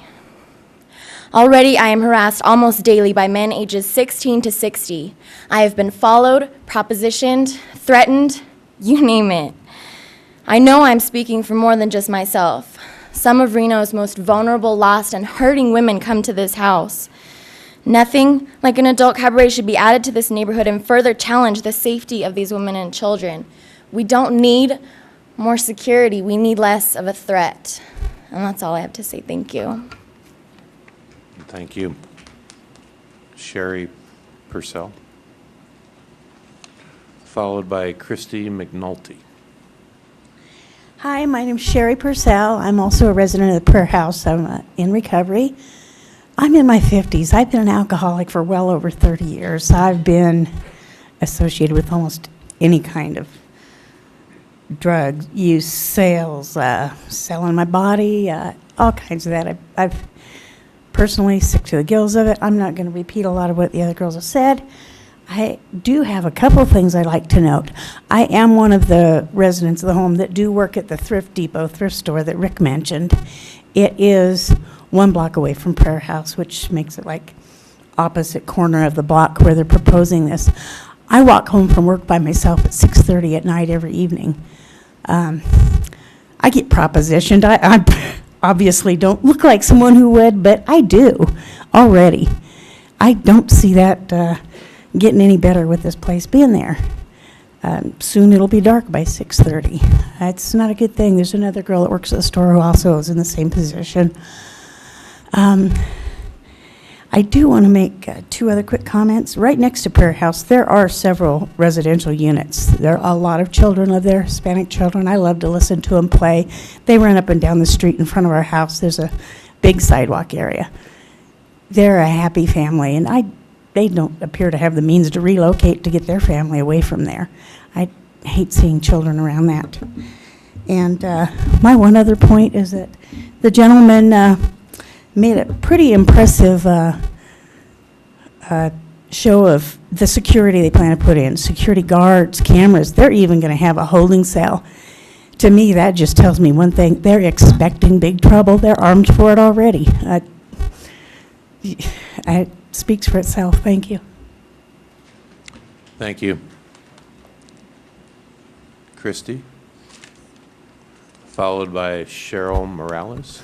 My name is Christy McNulty, and to whom it may concern, I would like you to reconsider building the proposed adult cabaret on 5th Street. As I live in the house across the street, the element of people that place would attract is exactly the world that I am trying to get away from.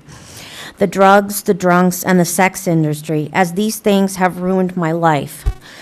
I finally found a drug and alcohol-free place to live and recover and be safe at all times. Please don't jeopardize all of us who are working hard to become productive members of this community. I want to thank you for your time and consideration. Thank you. Thank you. Cheryl, followed by Tammy Treadwell. Hi, my name is Cheryl Morales. I am also in the program at the Reno Sparks Gospel Mission.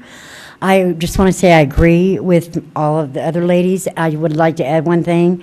As a recovering meth abuser, I was also a meth dealer, and in my opinion, and as a dealer, this business would certainly attract the attention of drug dealers that are seeking to expand their clientele. Thank you for your attention. Thank you. Tammy? Followed by Pete Ethart. Hi, my name is Tammy Treadwell. I actually am the manager at the Reno Sparks Gospel Mission Women's Shelter. And all those women that you just heard speak, I am given the opportunity to be able to care for them. And I just want to tell you that my job is not just to manage that home, but it's also to provide a loving, safe haven for the hurting women in our community. And I also want to tell you that I'm asking, actually, that you do not allow that this cabaret operate in our neighborhood.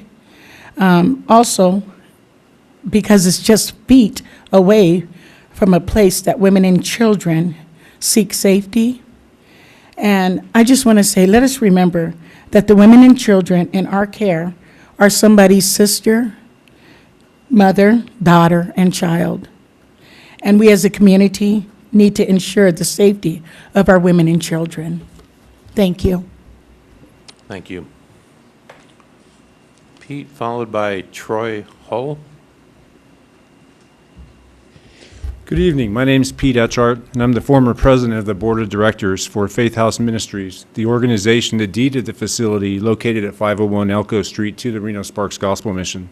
Faith House Ministries deeded this property to the Reno Sparks Gospel Mission because, as a board, we felt that they were the best suited to provide for those in our community who are most in need of our assistance and want to change their lives, namely in need women and children. So the thought that an adult cabaret would be allowed just a couple hundred feet away is very disheartening, to say the least. I find it also very ironic, as Rick mentioned, that a shelter for women that often houses the victims of the sex industry would be subjected to being located next to a business that leads so many women to despair. In reading the staff report, I have a couple comments. First, with all due respect, I found the staff report to be incomplete and frankly misleading. Nowhere in the staff report does it even mention the women's shelter that is located so very close to this proposed adult business. The staff report was publicly posted, and comments were gathered from the neighborhood advisory boards without a mention of the women's shelter. In regards to the special use permit application, for approval, the special use permit requires findings that the project is, 1, compatible with surrounding development, 2, enhances the character of the area in which it is located, and lastly, that it not create adverse environmental impacts such as noise. So this location was historically, for the most part, a quiet area at night with no active nighttime businesses. A shelter does not close. Residents live and sleep there. An adult cabaret with proposed hours of 5 p.m. to 3 a.m. Monday or Sunday through Thursday and 5 p.m. to 5 a.m. Friday and Saturday is not, in my opinion, in conformance with those special use permit requirements. In closing, I came here tonight to add my voice to the opposition to this special use permit application. Reno Sparks Gospel Mission has gone to great efforts to provide a beautiful, well-run facility that has a respite from the harsh environment and world that these women unfortunately are so often accustomed to. I ask that you consider these women and the work that Reno Sparks Gospel Mission has dedicated their lives to in finding this proposed adult cabaret not compatible with existing development, does not enhance the character of the area, and does create adverse environmental impacts to the area, and is therefore not in conformance with the requirements of this special use permit. Thank you for your time and your service to this commission. Thank you.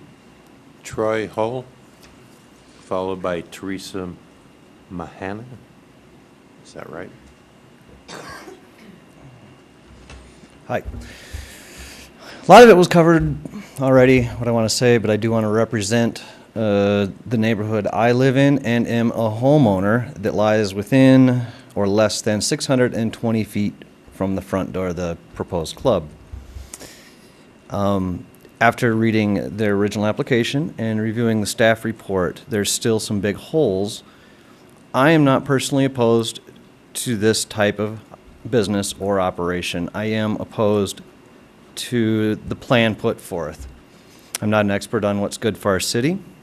That's up to you guys to decide. I will say that I agree with the tire shop owner.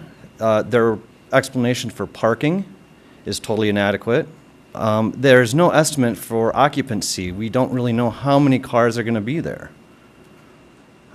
This is going to drive basically parking lots into residential neighborhoods. I personally have 5 minor children living in rental units across the street from me. It just doesn't make sense. My 15 years in the commercial construction industry does not qualify me to judge this application, but as I did read it, my opinion is it is a turn and burn operation. If it quacks, it's a duck. Thank you. Teresa?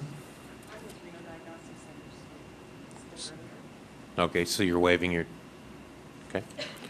Alicia Hollingsworth? Alicia? Did she leave? Okay. William Saunders? Not here. In opposition. Joan Roman?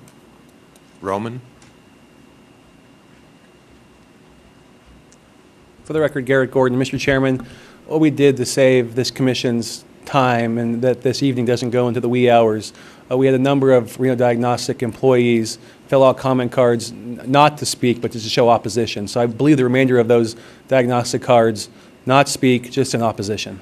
Thank you. And I will read them into the record as such, but just so you know, they did check. I wish to make a statement. So I'm just making sure. Okay. Joan Roman, in opposition. Andy Flagg, in opposition. No? Are you there, Andy? Yes. Oh, come on down. It's your 3 minutes. Well, let's be quick.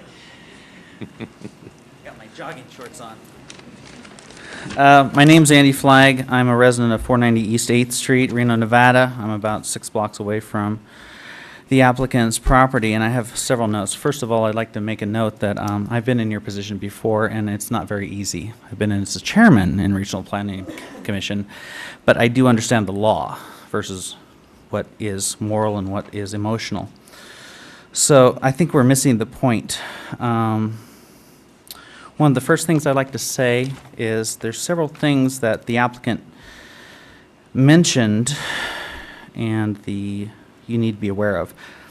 1984, there was clustering. Yeah, we've got clustering. Now in 1984, we have spacing. We're trying to space things out. But we have grandfather clauses, okay, about this type of business. I want you to know that the large group behind me, the women's, I feel for them, but they don't belong there. They should be moved. It's not about the Catholic services and all the good deeds. It's about they don't fit, okay? There's grandfather clause of entertainment industry. Reno is entertainment.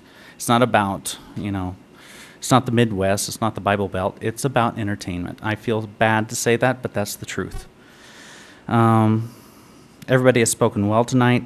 I believe there's a few things I'd like to say. Graffiti will go down. There's a fire station a few blocks away. Apple Data Center is going to go a few blocks away from that. We have a fire station with very good men there. We should move the Reno police station closer. That's a no-brainer. We have space. The public safety office is within a few blocks. The stigma is that we don't like this kind of business. Well, we have it all over the commercial district, okay? So don't vote no because you don't understand the history of Reno. It's been the entertainment industry for thousands of years. Is a special use permit required? I don't think so. I realize this is the nature of entertainment. It's next to businesses. I mean, the women's place where they stay, I ride my bike there night and day. The Reno Diagnostic Center, I ride around. It's dead. There's no children coming after 5 or 6. That's the truth. If it is, it's by appointment only, and that is a special consideration. Don't miss the point. I have a question here that's most prominent because I was a regional planning commissioner for years. And do you have the right to make a decision here that is superseded by the Reno City Council? If your decision has teeth, then that's great. But if you're an advisory board, that's different.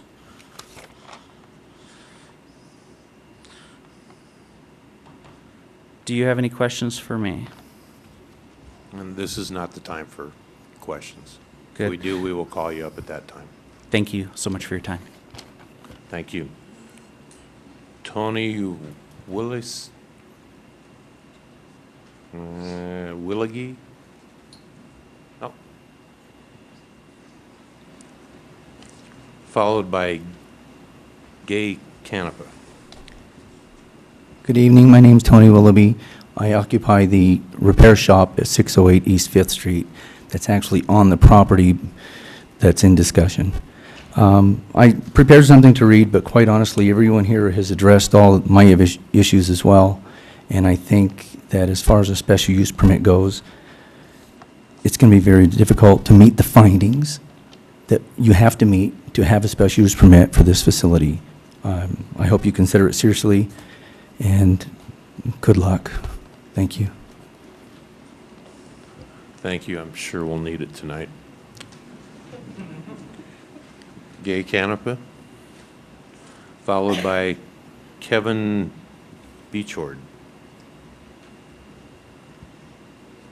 Good evening. I'm Gay Canapa. I am the president of the Reno Sparks Corridor Business Association, more commonly known as the East 4th Street Group. A number of years ago, the City of Reno Planning Commission sponsored rezoning of the corridor, and a special planning district was set up into effect, defining the zoning and put into place. Subsequently, the SPD has been sunsetted by the city in order to meet the area requirements of the TOD, which is now in place. We met with the city representatives regarding implementation of the TOD and was assured that the TOD would follow a lot of the requirements in the SPD. One of the provisions of the SPD was the existing adult cabarets could remain, not to be enlarged or added onto, and no new adult cabarets going into business in the corridor. We want the corridor to complement downtown Reno, not compete with it, nor overshadow it with a less than desirable image. The proposed project before you does not portray the intended image of the corridor, nor does it meet the requirements for issuance of a special use permit, which would allow it to be constructed. Parking is a premium in the corridor. In fact, at one point in time, the city was contemplating revisiting the TOD requirements for parking. Now there's the talk of putting a bicycle lane down each side of 4th Street, which would definitely impact parking. The proposed project does not meet the parking requirements and ultimately would infringe upon parking of other businesses in the corridor. The proposed hours of operation does indeed conflict with other businesses in the corridor. These are businesses that have been in operation for years. We also have heavy residential uses less than 2 blocks from the proposed project on 2 sides. The plaza on 4th Street consists of multifamily units. The residences across the street have single-family dwellings, some condos, and some apartments. We have UNR students in the area, as well as families with young children. 3 blocks to the west, we have City Vista, which is occupied by seniors. The city recently approved and funded construction of another residential project to be accompanied with some retail use, and this is just 1 block away from the proposed project. We also have the baseball stadium less than 3 blocks from the proposed project. On game days, we hear a lot of complaints about lack of parking, the number of pedestrians forced to walk a distance to the game, and the fact that with the exception of the 4th Street, most of the streets in this area are poorly lighted and patrolled by law enforcement. I do not believe that an adult cabaret is compatible with the ballpark. Further, the corridor is part of the redevelopment area, with some of the redevelopment fundings going to repayment, financing, and operation of the ballpark. This, in essence, is the spirit of redevelopment. An adult cabaret does not accurately represent redevelopment. The pictures and the schematics supplied in your packet really do not appear to be accurate and are somewhat skewed. They do not reflect the proposed area as a whole and only show a limited and inaccurate portion of the usage. The proposed project is not compatible or desirable with other businesses, land uses, or developments within the corridor. The RSCBA has worked diligently and for a lot of years in this corridor, and subsequently, we do not feel that the requirements for a special use permit have been met, and as such, the findings cannot be made. Thank you. Thank you. Kevin Beachboard? Followed by Gloria Kellenbarger? No? I won't take a lot of time. I know there's only 3 minutes. I've heard a lot of people say this. I've worked at several of the gentlemen's clubs here in town. I think all of them except for the men's club. I'm not one that judges people or what they do in life. There's job opportunities here for a lot of people. Back when I first started in this industry, I worked for Ed's Fantasy Girls. I don't know if a lot of you know who Ed Ringel is, but he's the first one that started Fantasy Girls. I've worked for every club, and I've never worked for anybody like Ed Ringel. This man is a guy that runs a club the way they should be run. You take care of the customers. You make sure that they don't leave the club drunk. You make sure they have a ride home. You have services there for them. When we wanted to do this, we're not where the Freight House is, a beautiful baseball club, where the men's club is, right outside the baseball club. Great area. We didn't get that good of a location. We're not on the main strip on South Virginia where the Wild Orchid is. We're not going to put up signs of naked girls that you can see from all over town. We're going to run this club the way a gentleman's club should be ran, not a strip club. We will be a gentleman's club. We will wear suits and ties. We will greet people. We will take care of them, make sure that they're happy, make sure that they get home safe, and we will advertise correctly. I noticed a couple people had said that there's coupons handed out for 2-for-1s and stuff like that. I think Mr. Gordon or Garrett Gordon had said that. I do know that I've been to several meetings, and I do know that the city does not allow that, and nor should they. We have events coming to this town, Hot August Nights, the balloon races, the air races, and this is not the kind of club we have where we're going to send our girls out dressed in gowns to solicit people. That's not what we do. We do it the professional way, like advertisers should do it, in a classy way, and that's the kind of club we plan on running here. I've worked for the Kashmiris. I've worked for several of the owners here in town, and I know how they run their businesses, and it's not the proper way, and it will not be run that way this time. I know that we just found out recently that they have a ladies' club for girls that have these kind of issues that are being taken care of, and I think that's honorable. It's a different kind of facility than we are. But we followed the rules. We looked for a location, in an industrial area where we were told to look.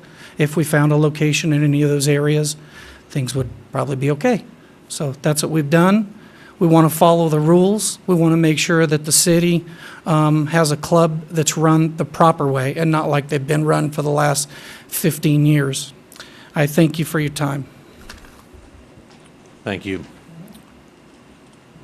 Gloria, okay, I'm just going to read this. Gloria Kellenberger from the Reno Diagnostic Center is in opposition.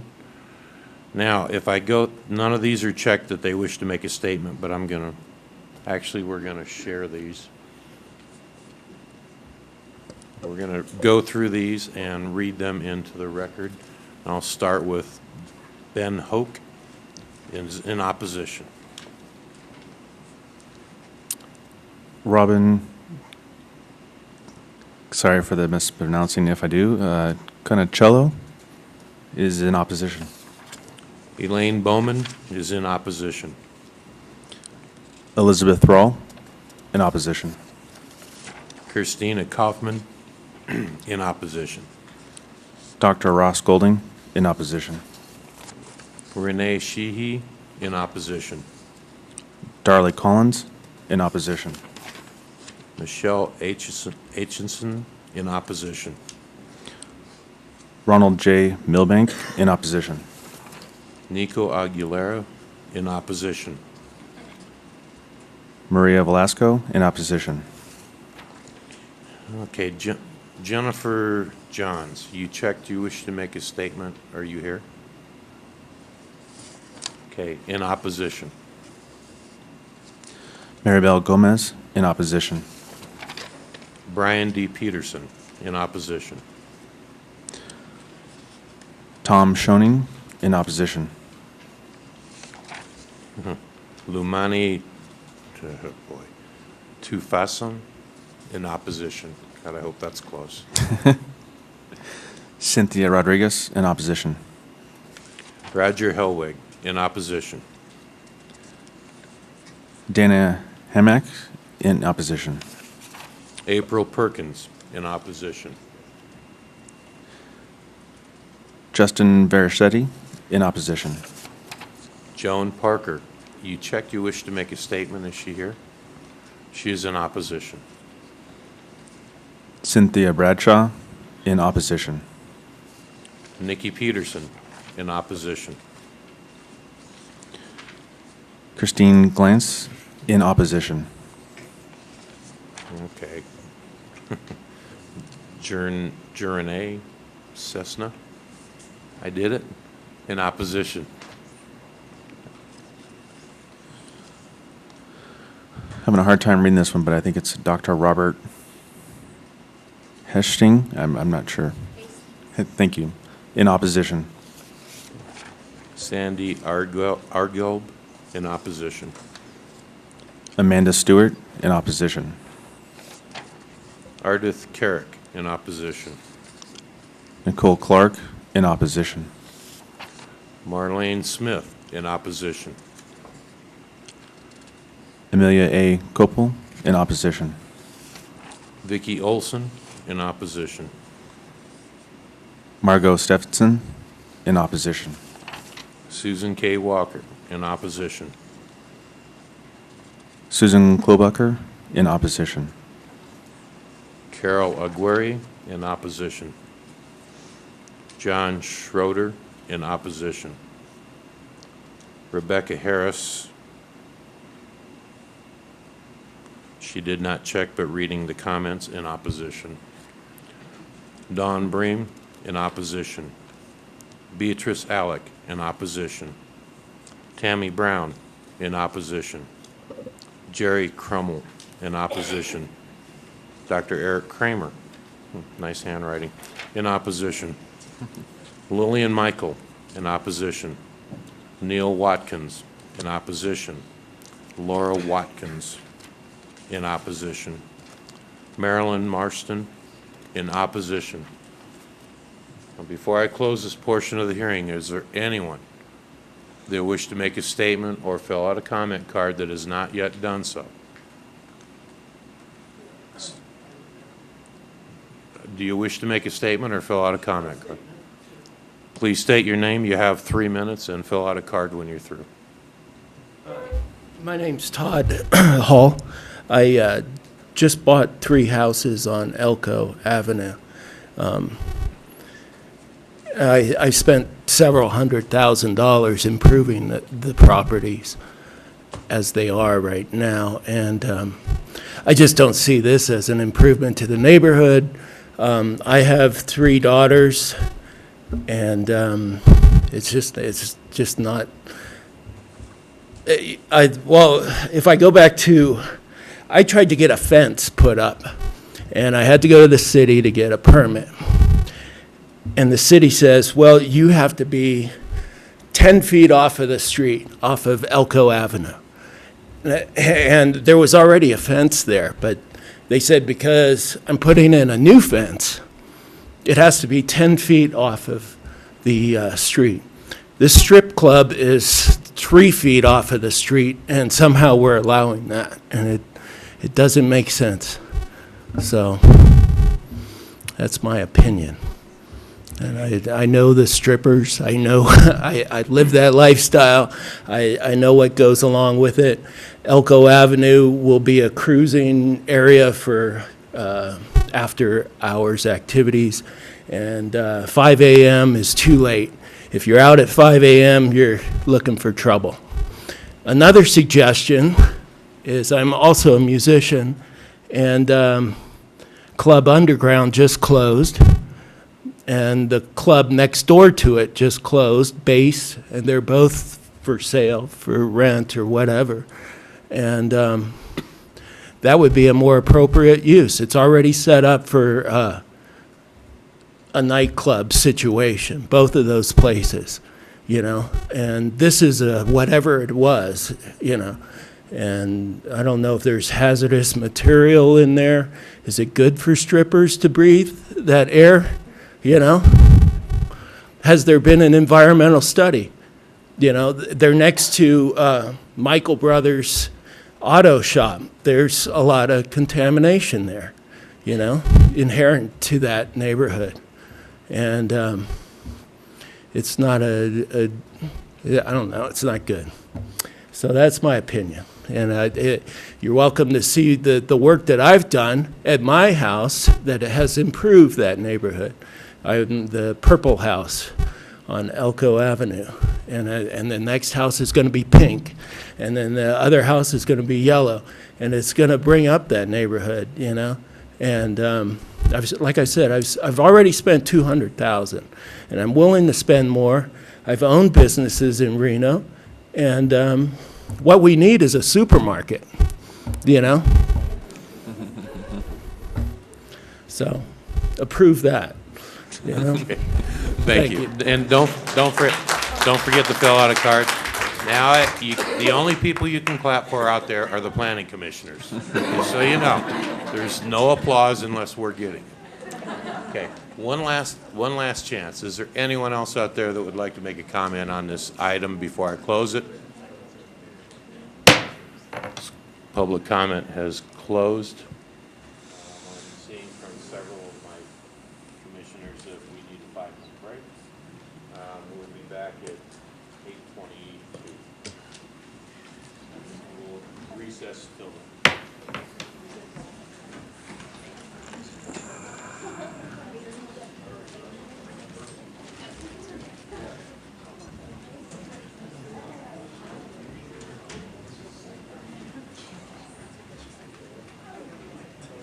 call this public hearing back to order.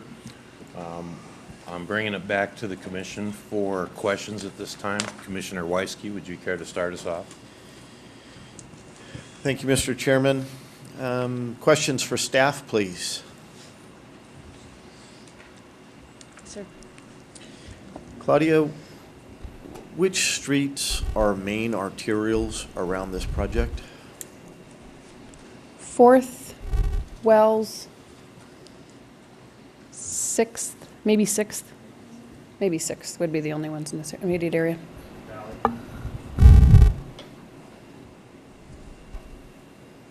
Okay. Give me a little history.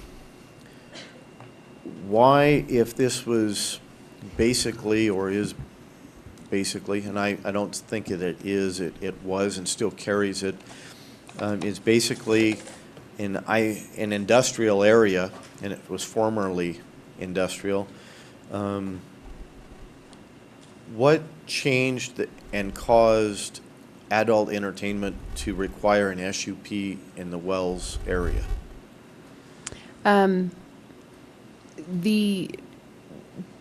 Prior to the MU zoning, as you mentioned, most of this was industrial zoned, and there were other zoning districts. It's kind of a mishmash of zoning districts in there. And in industrial districts, adult businesses were allowed outright. When this went into the downtown Reno Regional Center, a couple people have mentioned it's in the Todd. It's actually in the Regional Center. It's not in the Todd, just for the record. And knowing that this area was in a mixed-use area now, we weren't comfortable allowing it just outright. We felt it could still be appropriate under certain conditions, but we would want to look at it as on a case-by-case basis, since it is a mixed-use area. Okay. So it was industrial. It still has some industrial, but it's always been a mixed-use area because the houses that I know of in the area, and I frequent the area a lot because I have several subcontractors in the area that I visit frequently. Those homes in there have been there quite a while. I mean, they're not 20 years old, they're not 30 years old, they're probably 50 or more years old. Am I correct? I would say most of them, yes. Okay. With that then, how did staff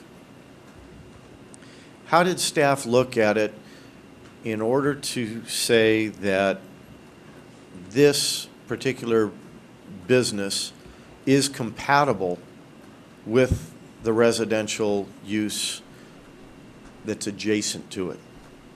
It's all one parcel. It's not Correct. Two parcels. So even though we saw a distance of 490 feet from the business, it's a lot less than that from the parcel.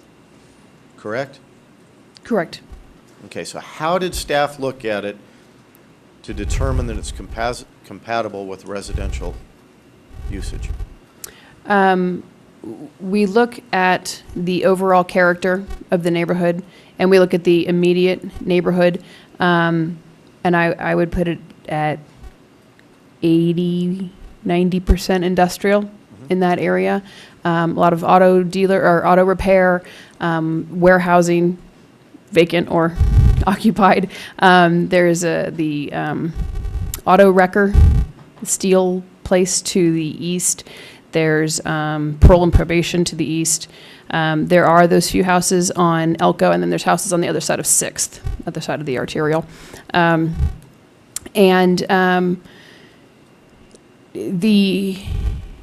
Actually, on the initial site visit, the corner residence, the women's shelter in that area that has the security fencing around it, has no signs. And as Rick had mentioned, Mr. Redding had mentioned, they try to keep a low profile, so low that the city didn't even know they were there.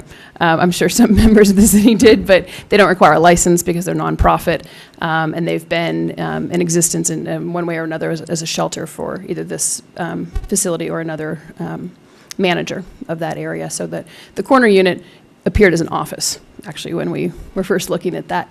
But we would say that the overall character of the area is industrial, and felt that the use proposed facing east, access going on to Eureka rather than west towards Elko, and signage directed towards 4th Street, all activity going towards Eureka, no openings, removing the openings on 5th Street, improving security and lighting on 5th Street, made it compatible with that area, and that all the activity, vehicles, customers coming and going, we're all going to be facing or directed towards the east, not towards the west where the residential uses are. Okay. That was a long answer for a short question. Well, then how, knowing now that the residences exist, and we know that there's, by letters written by Mr. Reddick, that there are children along with women living on Elko. How does staff still look at it as being compatible with the lineal footage distance that we have to go by to make a finding? I still believe that it makes the spacing criteria. I don't believe a variance is required. The spacing criteria goes to residentially zoned property. That may or may not be what we want it to be, but that is currently the wording, is that it goes to residentially zoned property. I cannot make that leap to make it from zone to use. Those are two different things. So as far as the spacing criteria, I think they still meet all the locational criteria on that. With the residential uses there, it does make it more problematic, definitely, having them in the area. So are you saying then that the residential uses aren't, they're not zoned properly? They're not supposed to be there? I would have to check on their zoning, if there was allowed an MU. It's probably be considered multifamily. Aren't they grandfathered in because they're grandfathered in, sure. They've been there, so yeah, they're grandfathered in. whether there's been a change to their zoning or not, they're still there under current zoning. Correct. Their current zoning. Yes. Okay. Well, their current zoning is MU. I would have to see in the Wells Avenue district, and I don't really know their operations that well to know how to classify them. I would imagine it would be multifamily, but I would have to know more about their business of how it runs, of what the specific land use is, to determine that. But they are grandfathered. They're legally established. Okay. Now let's switch corners and go to the northeast corner, which is Reno Diagnostic. Yes. And we have patients of all ages attending that clinic and being treated. Again, how does staff look at that as being compatible use with an adult business? The way the code is written, it looks at spacing criteria where, and Garrett had, Mr. Gordon had the wording up here, but it's the spacing from where minors congregate, frequent. He had the exact wording up there. The code is written to, that's under the intent of the ordinance. The spacing, the ordinance is written to support that intent. So the intent is defining what we're doing through the ordinance. The ordinance establishes the spacing for schools and for playgrounds and parks, saying that those are the areas where children typically gather. And that the spacing criteria for those areas is what's meeting the intent of protecting from areas where minors congregate. Okay, so I believe it Reno still meets this. I still Diagnostic- believe it meets the spacing So criteria. Reno Diagnostic went in 1985, I believe, is the year that we heard this evening. And that was before the Wells Area Plan. So they Yes. were existing. Yes. And as we do with a lot of cases where we, and you and I discussed this earlier in the week, was if we've had churches go into areas of industrial in IC zoning, and we have warned them that they may have a use coming in next to them that they may not appreciate, but that's what's properly zoned for IC. Correct. Well, back when Reno Diagnostic went in, was this an open area for adult entertainment? I mean, could an adult of business have gone in before the Wells plan this close to them? I know as far back as 94, Okay. that they were allowed in industrial. And I believe before 94, they were allowed in industrial. I don't know if Marilyn remembers. I started in 94, so I don't know before. Well, what I'm trying to do is determine whether or not there was some point when the facility went in, and that would have precluded an adult business from going in. And if it never did, and then those would always be compatible neighbors, business neighbors. It's my understanding that adult businesses have always been anticipated to be located in industrial zoning districts. This area prior to MU and the SPD before that, most of it was zoned industrial. So I would say it would have been anticipated back then to locate them in those areas. The spacing criteria didn't come in until 94. Okay. I don't know. I don't think we had any spacing criteria before that, but I'm not sure. I believe there were some spacing. It's just that I think it was changed from 750 feet to 1,000 feet. Okay. That preceded the 94 change, and preceding that was something occurred in 93 and then back to 87 after that, and I didn't focus on it enough to have it in my mind now. Okay, thank you. Thank you, Claudia. You're welcome. Mike Rayleigh? When you were doing your analysis of this project and submitting it to staff, how did you find this business to be compatible with the residential uses on Elko? What did you determine? Once again, for the record, Mike Rayleigh with Rubicon Design Group. When we did our original analysis, like Claudia, we believed that, well, actually, if you look at Elko Avenue, there's the Reno Sparks Gospel Mission Holdings on the corner. There's another unit, and then there's actually an industrial building that until just recently was a scrap steel operation. And then there's 2 more units. We were under the impression that the women's shelter was an office use of some sort based on the way it's gated and the parking area they're providing. Obviously, they operate in anonymity.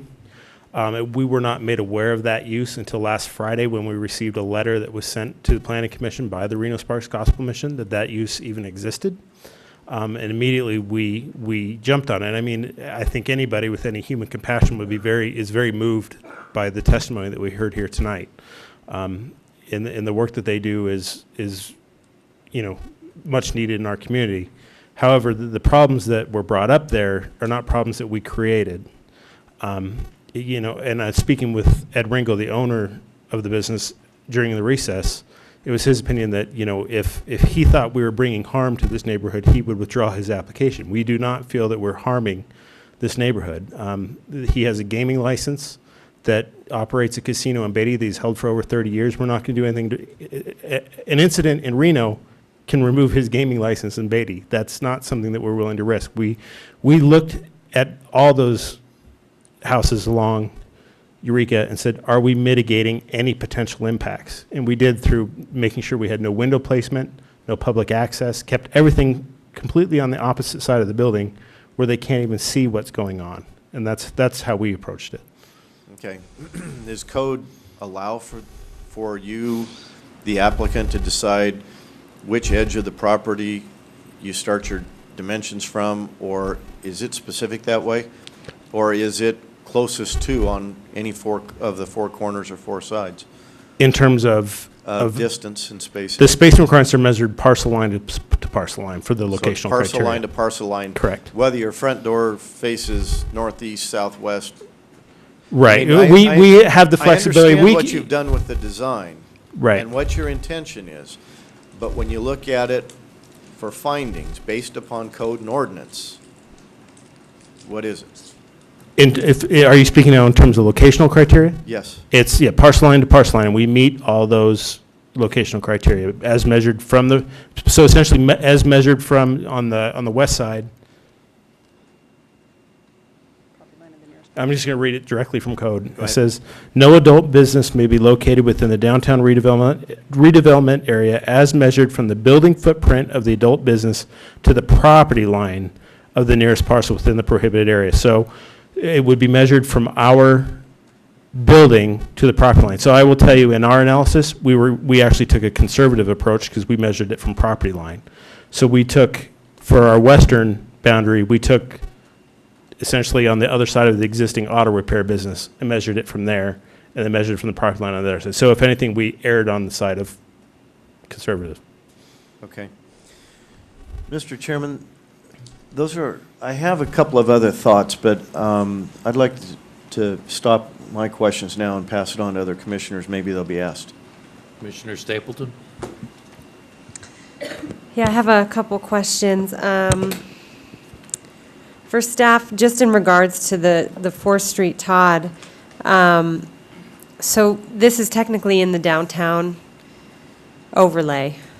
It's in the downtown Reno Regional Center. Okay. Claudia Hansen, for the record.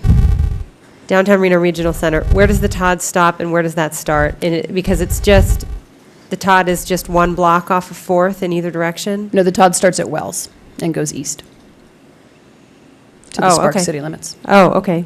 Gotcha. Okay.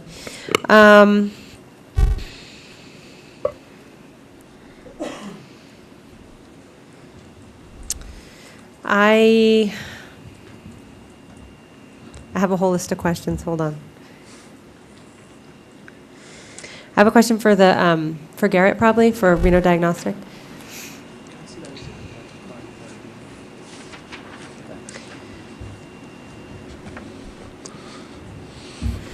I just want to really sort of dial in on the amount of youth, clients that they have at Reno Diagnostic, and maybe there's somebody here that can help with a little more information. So are after the hours of 5 by appointment only, or is it regular business, the flow of business, the same amount from 9 to, is it 11 p.m.? Or is the majority of the business before 5 p.m.? So that my question is, you've got 200 a month, which would be 10 a day, people under 18, right? But, are the majority of the appointments and work that they do before 5, and is 5 only by appointment only, or how does it work? So that what really, are there a lot less people after 5, and that would really significantly bring that number down, or is it the same? Sure, thanks for the question. For the record, Garrett Gordon. So I'm told a couple things. One is that minors are coming through the 200 a month throughout the day, but there is a focus on the afternoon and early evening because school's out. A lot of these minors aren't coming during normal business hours because school's in. So they come during school business hours and during, later in the afternoon, later evening. They're coming by themselves.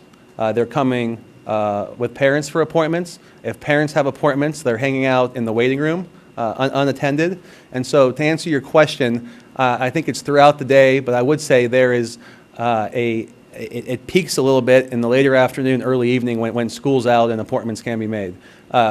Regarding appointments, both up until, after hours, up until 11 o'clock, it's a majority of appointment only, but certainly there's walk-ins as well for x-rays. Okay, and then I have sort of a general question for either the applicant or perhaps somebody from the Gospel Mission. And I'm asking this because I know that there's this sort of experiential and emotional sense of, what goes on in an adult cabaret. Mm-hmm. But it's important for us, when we're looking at the land use, to really be able to draw a nexus between crime and criminal activity and threats to women and these kinds of businesses. Now, I know there's an experience with that. What does, the actual crime statistics show us? At other clubs, is there more crime than other businesses of the same type? And also, it sounds like the neighborhood now is not that safe. Right. So, I'm not saying that it's not, doesn't have that, but we need, is there some proof? Can you make a real nexus? Is there any evidence that there is crime associated with this use or activities that's really going to be a threat to women? And I'm not a police officer, and I think there's somebody here from the police department, but let me tell you what I do know. We pulled up basically call for service reports from Fantasy Girls, the Spice House, and as by way of comparison, Silver Peak at the corner of Sierra and 2nd Street. The calls for service are essentially identical between all three businesses. They're about the same. Here's the problem in discerning the data from the police.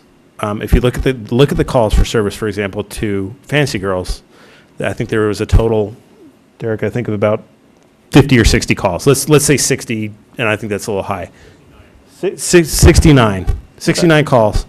Of Not those, traffic. Of those, yeah, 13 were traffic stops.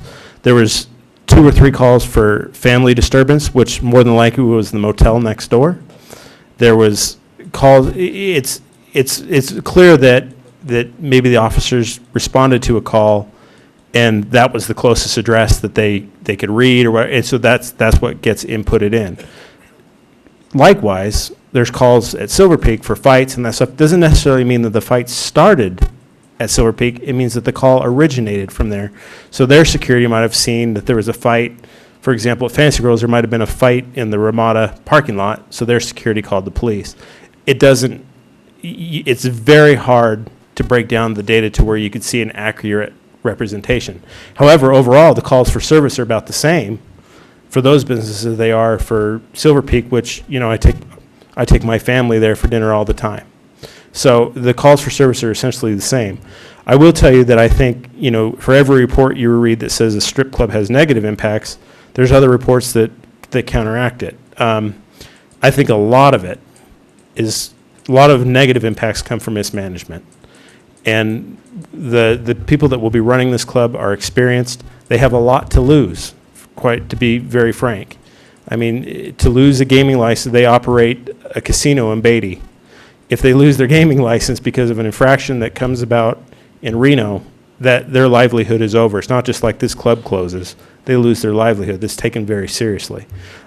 We have committed on the record that we are going to have this enhanced security, including foot patrols, in there to make sure that we don't have loitering, that we don't have those issues. And it's heartbreaking to listen to some of this testimony of the stuff that's happening in that neighborhood. But like I say, that's happening now. We didn't create that problem. We hope that we can help solve some of those problems with what we're doing.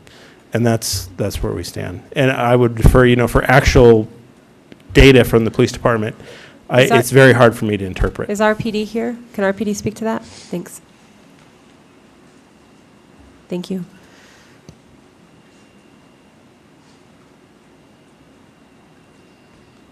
I'm Scott Dugan. I'm a lieutenant with the Reno Police Department. I oversee our regional units, which includes the gang unit, our vice and drug enforcement units. I can't dispute anything the gentleman just said in terms of specific data for calls for service. We did do a cursory review of calls for service of 4 adult cabaret-style businesses. And in comparison with other businesses, you'll see probably typical calls that you would see at a bar.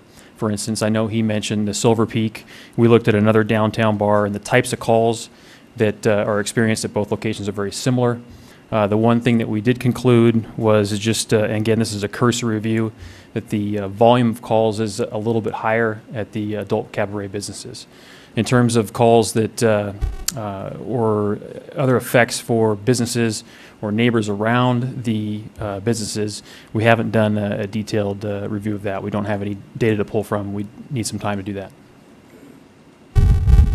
Okay, thank you. You're welcome. I think we're good. That's up to the chair. If you have something, but only if it's Mr. Hill, only if it's something that's an actual study or something that's an actual factual sort of correlation that you could share with us, if that's okay with the chair. Richard Hill again, ma'am, thank you. What I have is what Mr. Redding referred to that is the basis for I believe it's for the Denver ordinance. And they've got some data that they purport to have collected from around the country. Phoenix, Arizona, the study found there were 40% more property crimes and violent crimes per 1,000 persons in the study areas than in the control areas, and that the sex crime rate was 6 times higher in the study areas than in the control areas. And they go on with similar comments from Indianapolis, Austin, Amarillo. Who did this report? Is the name of the organization? This was, I believe it was in Denver. It was a working group. The Adult Use Study Team was established to conduct the study, met 14 occasions beginning in December of '96. It then lists the people that were on there. I'm happy to. Okay, so it's not like a scientific or peer-reviewed or anything like that? No, ma'am, it's not. Okay. Yeah, we'll take a look at it. Thank you.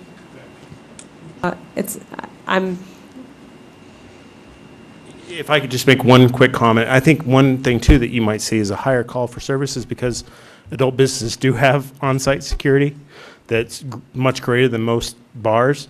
So therefore, if something does happen, they're calling the cops, they're right on it. And so that might be by one reason you see an increase. I'm satisfied with the answers to the question. Are you done? I'm good for now. Commissioner Harris. Thank you, Mr. Chairman. Question for staff. In reading in here, the master plan states that this project is consistent with the special planning area in the downtown regional center, as well as the Wells Avenue district. I'm sorry, can you speak in your mic? I can barely hear you. Probably losing my voice too. The question is that I have is this area is laid out, and it's a variety of areas. It's a special planning area that's in the downtown regional center plan as well as the Wells Avenue district. Are there any areas of this that this location could this type of business could potentially go, or is there anything under any of these designations that would not allow this type of business to be there? I think I understand with your it question. being multiple designations. Uh-huh. And kind of looking at it, there's multiple layers and delineations of what can and can't. Okay, go there. and maybe I can further explain what that is. Special planning area just means that, it's a special planning area. It's an area that we look at in closer detail.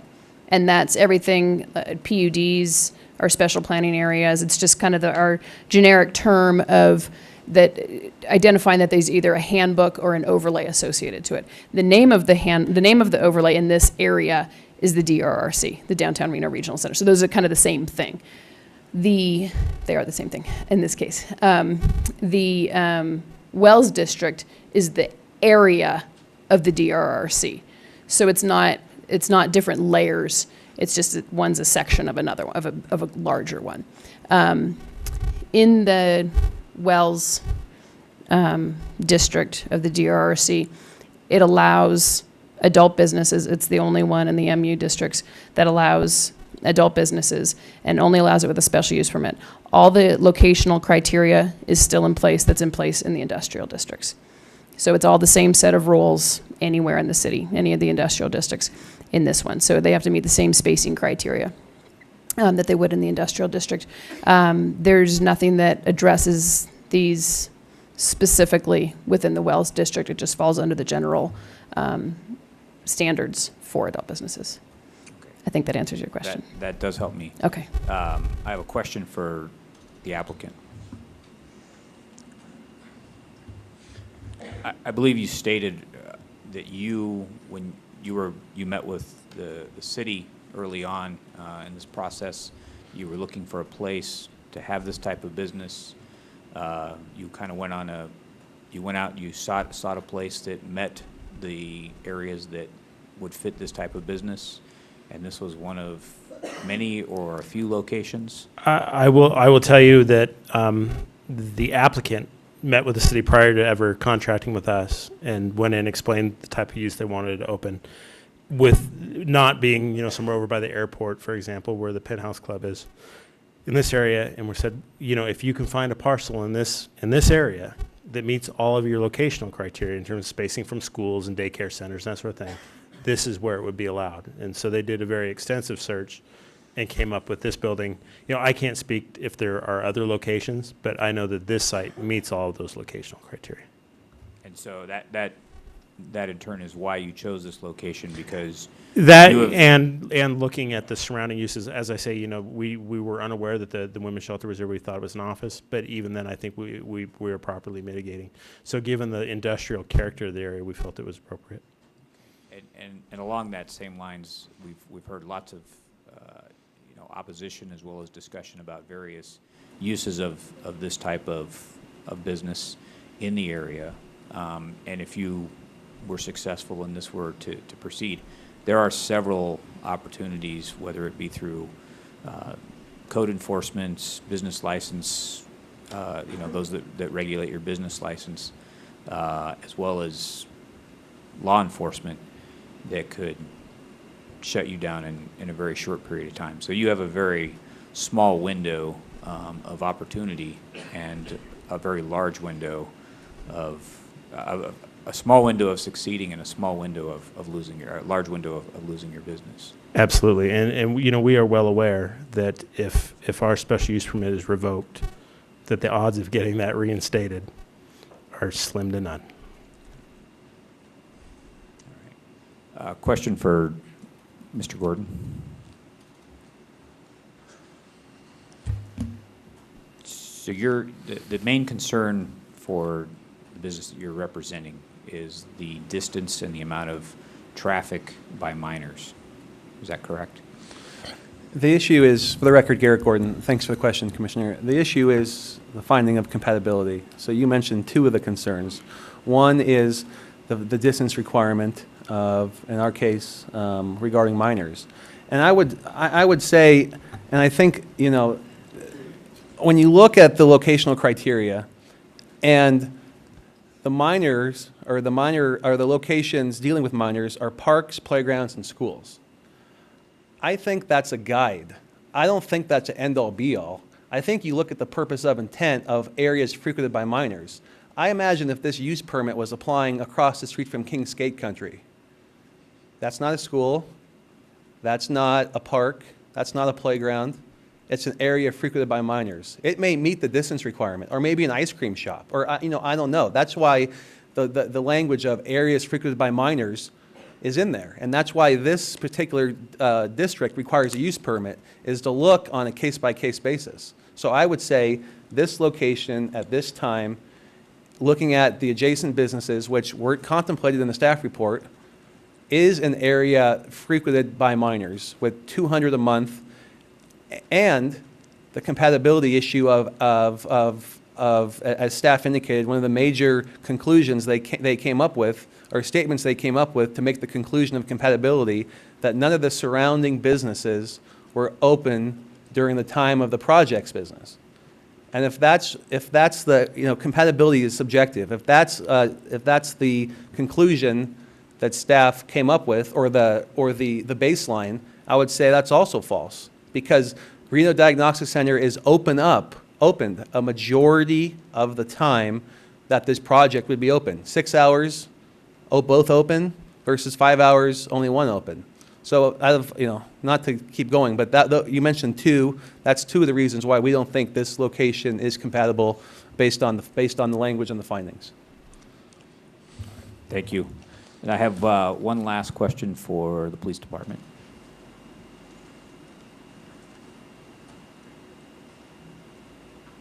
Sorry to make you walk all the way across the room. Yes, sir. And this is kind of a general question, not just specific to this area. Okay. But you've been on the force for probably a while and work with various departments, or various other subdivisions of your department. When you have blighted areas, vacant buildings that are not, you know, occupied and those kinds of things, how do those affect your department as far as patrolling areas versus where there's businesses located, there's additional operations going on, whether it's during the day or at night? How do you guys deal with that? Well, when you have an area that doesn't have overwatch, so to speak, a place that may be dark, sometimes those areas, depending on where they're at, can attract more crime, depending on the businesses around them. I mean, that's just generally speaking.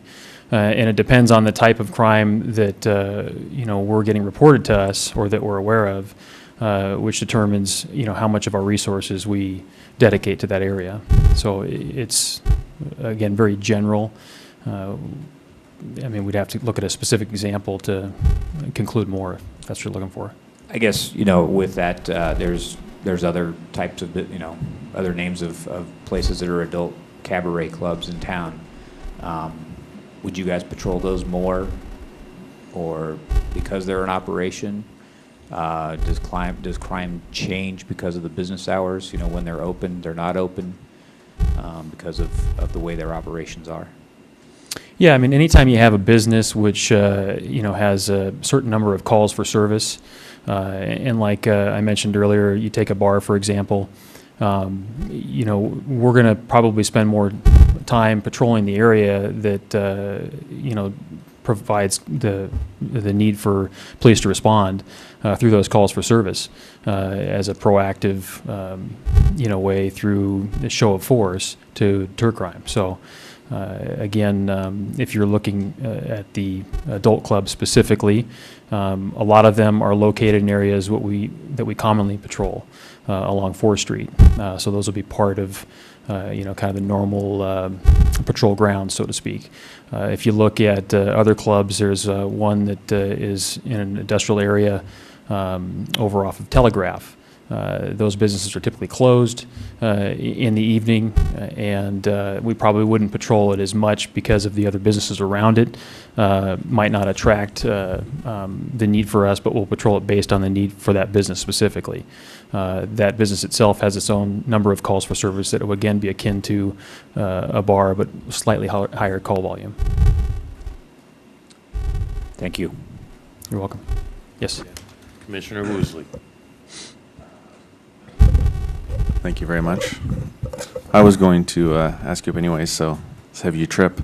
To get more specific on, to kind of piggyback off this question, with your experience, with calls for service, some of those calls are contained within the building.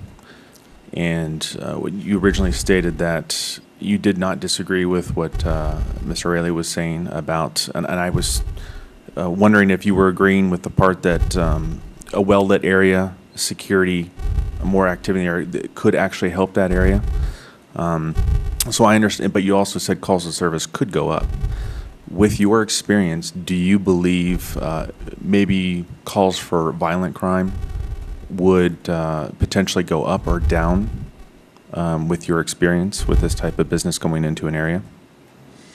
Well, if you look at historically the types of calls we go to, and again, I'm using bars as an example because it's, I think, something that people understand the most. We get fight calls, we get assault calls, we get drunk and disorderly type calls, and then, at times we'll get more significant violent crime that occurs, depending on the location. And when I said I couldn't disagree with him, I was referring to the calls for service data that he referenced, as well as the general the principle that if you have people that manage a business well, that tends to impact crime. You still have, a general principle based on the nature of the business that's going to attract certain types of people and behavior, and you can't dismiss that. When you look at the calls for service, just to get more specific on what he said earlier, he talked about the number of calls at I forget which business you specifically mentioned, one of the adult businesses. If you take out the on-site activity, it certainly reduces that number overall. But again, we did that in our research, and we still found there was a higher volume of calls at those businesses that would include the types of crimes that I mentioned. So you think that with security there and the lighting, but offsetting the type of business it is, calls for service around that business, you think could potentially go up as well?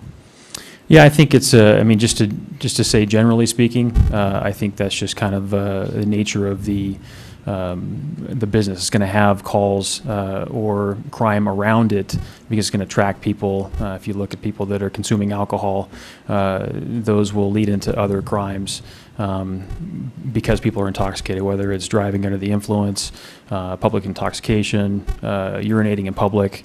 Those are the typical crimes we see around bars and adult businesses. Thank you very much. You're welcome. Question for staff? Could I Go ahead. just, since we have Lieutenant Dugan up here, when you have a business that has their own security on site, is that a big benefit to the police department? I mean, are a lot of those calls already handled? In other words, if it's drunk and disorderly or whatever, that, you know, is that something, say, different than a bar that doesn't have security? I think without a doubt, it's a benefit to have security there that is actively trying to mitigate the need for the police to respond. It depends on the business as to the quality of security and the training that goes into it. The police department does offer training to these businesses, and some of them will take us up on it. And that relationship that we have with security is important to the overall effectiveness of the safety of that business. So yes, generally speaking, security on site does help. Okay, thank you. Thank you. No. Question for staff, please. A couple questions. Some are follow-up on some previous questions. When you were looking at, or should I say, did you look at the Reno Diagnostic Center, the hours of operation? And if so, what times did you use? We did. We looked at their website, which says Monday to Friday, 9 to 5, I believe, is what we saw. We thought even if it went over a little bit, this one was proposing to open at 5. That closed at 5. We figured there might be a little overlap, but the peak times would be compatible. Okay, and so just to clarify, you did take into consideration, but because of distances to property line, I believe, to the building, it was not taken into consideration further? Is that correct? I don't understand your question. I'm sorry. I was referring to the area description wasn't on the list here. I wasn't sure if. Oh, I see what you're saying. Let me grab the stuff. As you'll note, I didn't write the staff report, so I have to cheat and look at it.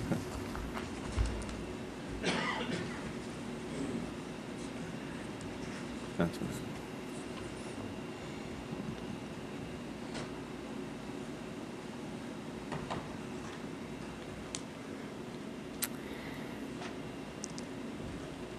Yeah, he has auto repair, retail, vacant. I would have listed it as commercial or office, and that should have been identified in there. But I know it was discussed. This has been discussed in length in our office, and we felt that because of hours of operation, orientation of the buildings, that it would be compatible.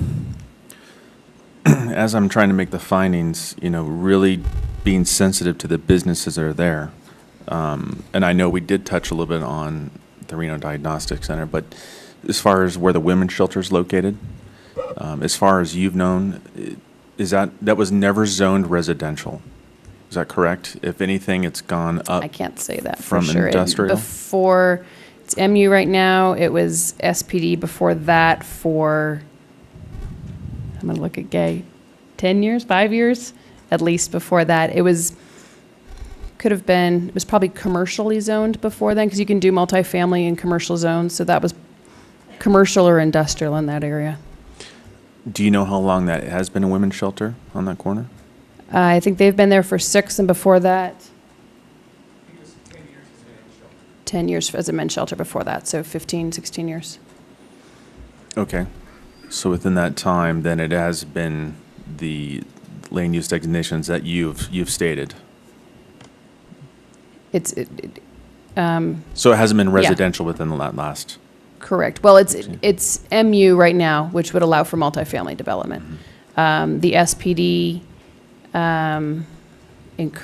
did allow for multifamily, so it probably was allowed under the SPD as well. And during any of those designations, would this type of establishment been allowed in that area?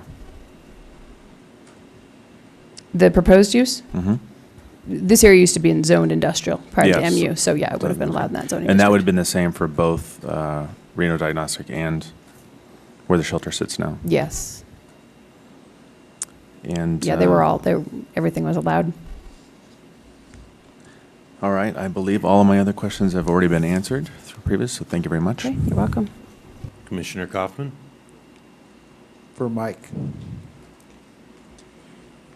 You kind of totally confused me on the parking. Could you put up that? Sure.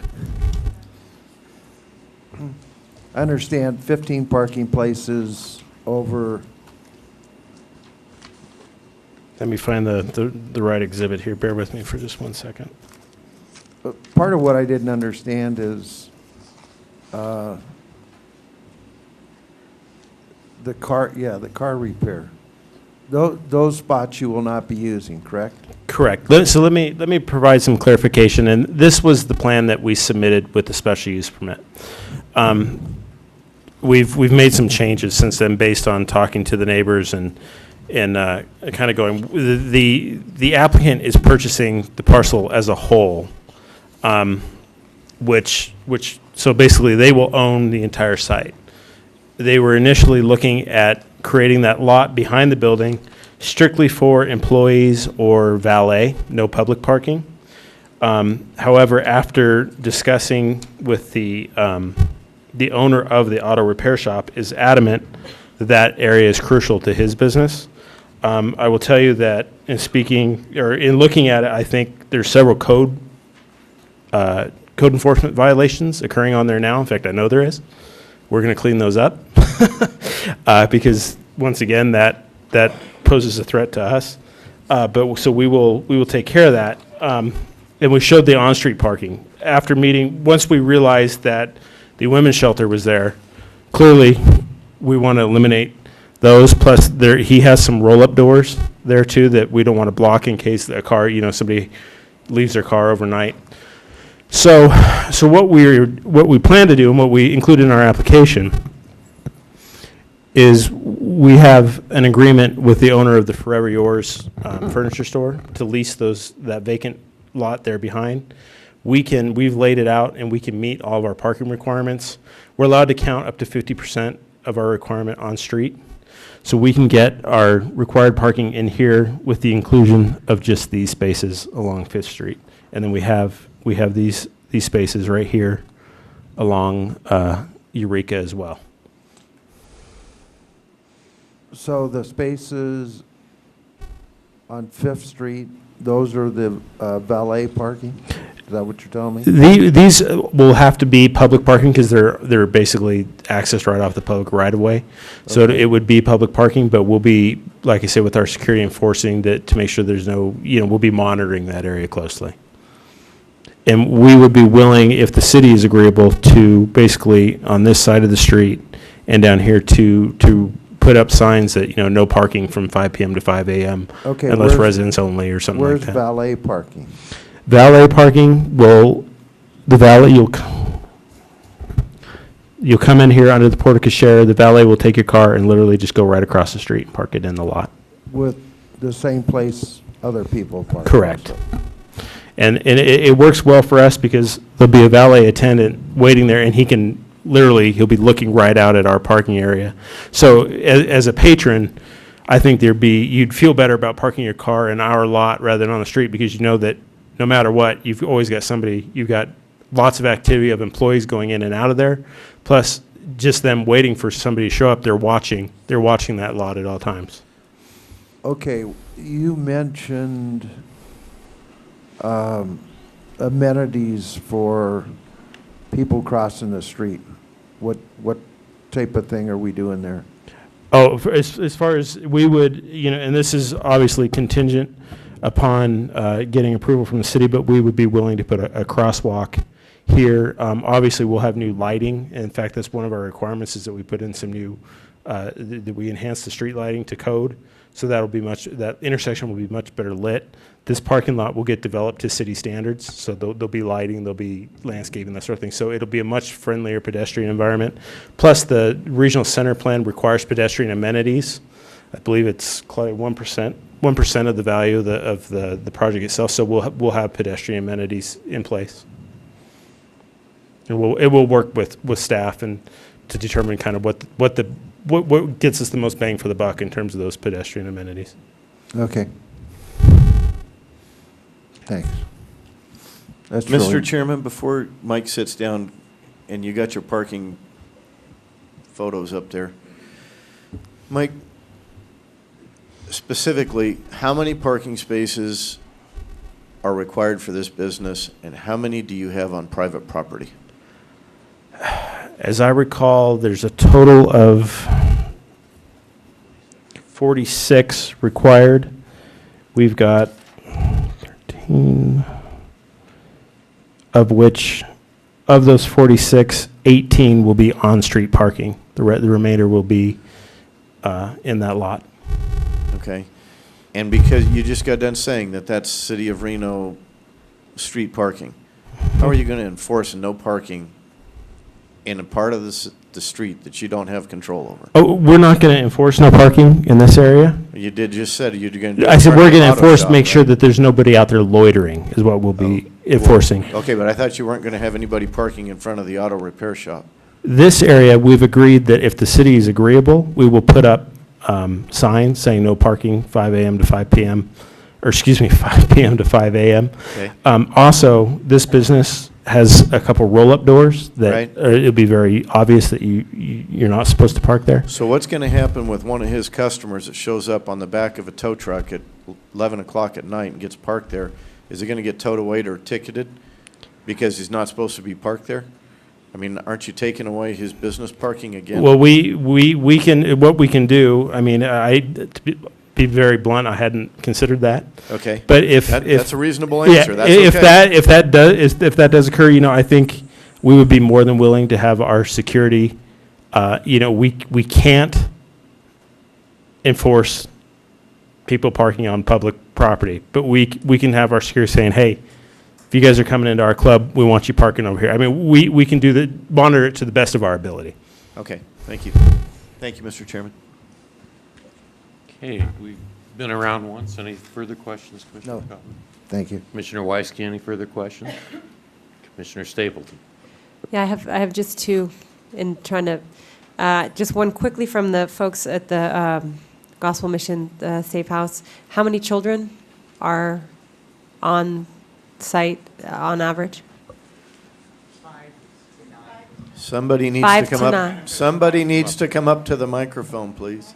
Just, if you could just state your name and tell me the number, that would be great.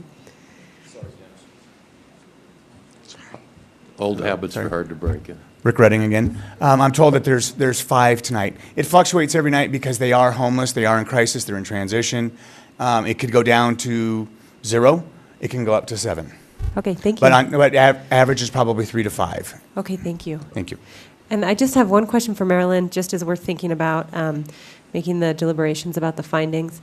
In looking at the specific code that addresses adult businesses, there's the purpose and intent section, which has been called out to us, and it talks about protecting children. It also talks about protecting tourism as well, the tourism efforts of the city and its redevelopment agency. Then specifically, it gives locational criteria that then, we're supposed to use to, in terms of specifically where to locate businesses. Can we call it, can we use the purpose and intent section and that general language to make our findings? I mean, in my mind, I'm thinking about it, technically they meet the spacing requirements for, it says schools and things like that, there's none around. Technically, there's no residentially zoned property. However, the intent of the code, calls out to protect youth, to protect the development efforts of the city. And in terms of our deliberations and making the findings, that's in the code. We can use that to make our decision to weigh in. Did you want to talk? Or Claudia.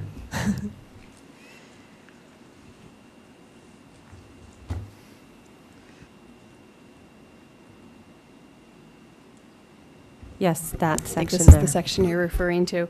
And if you look at the sentence above the statements that you were just reading, it says, with this in mind, and these are the secondary effects of these businesses will not be experienced by young people or contribute to the blighting or downgrading of the surrounding neighborhoods or detract from the tourism efforts in the city, which is what you discussed.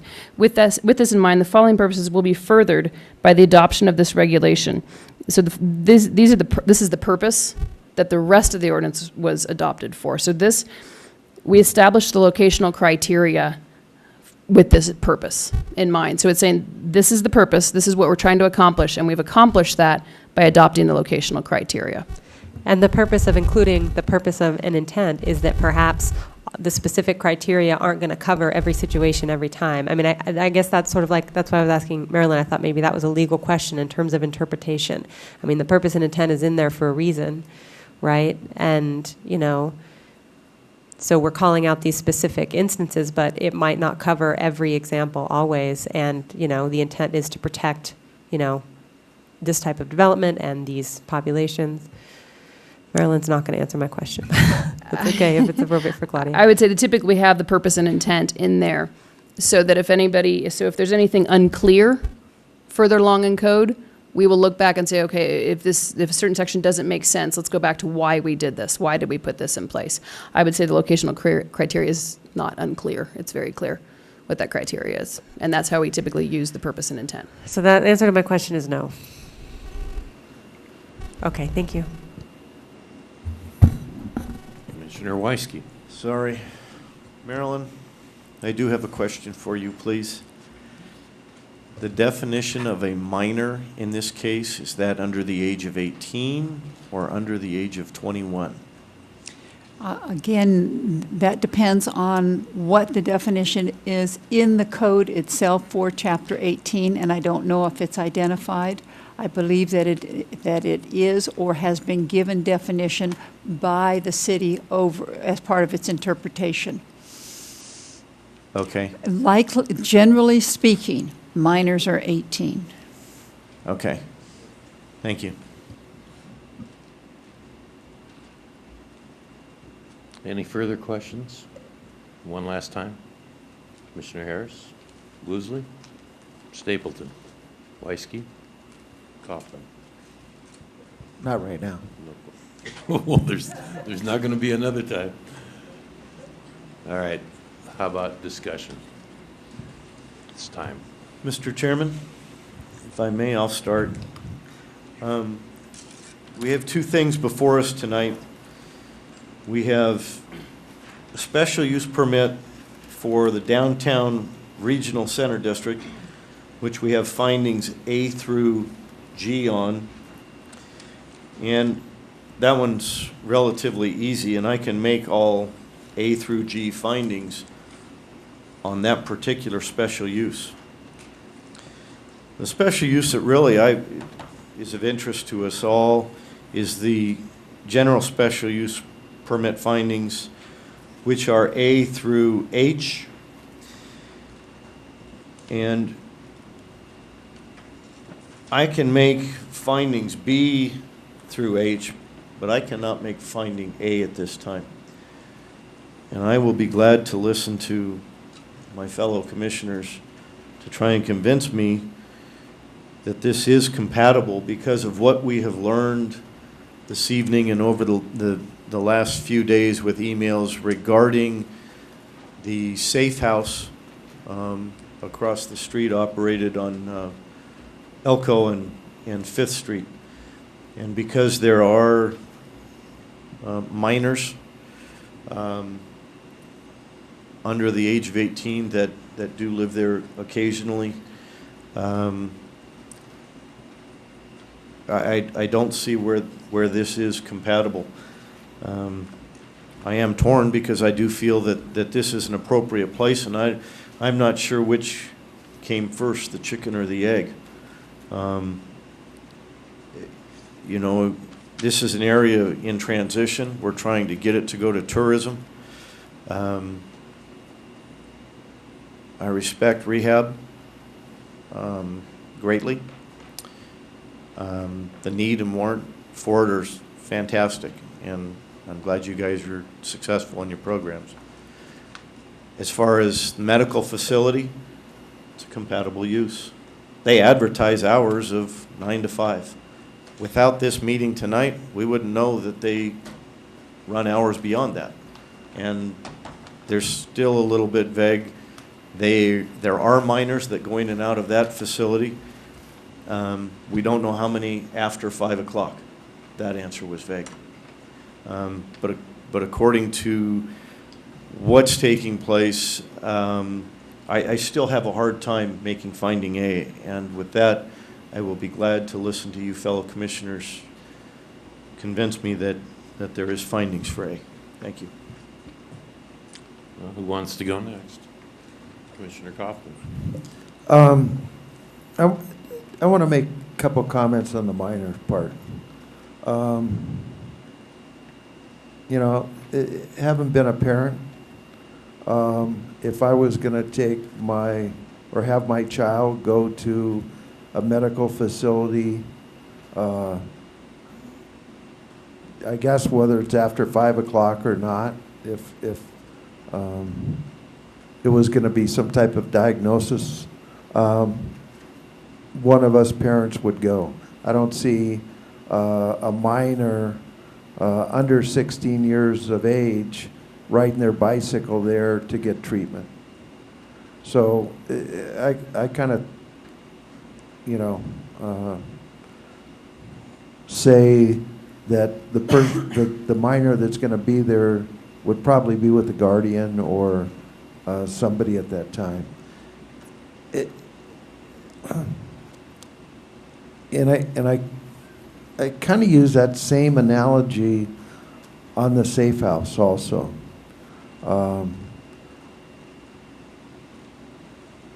I think the people that are there, and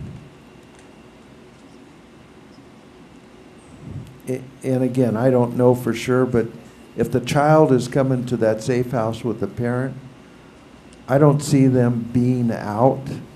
I don't see them being exposed to the activity that's going on at Ed's Knockout.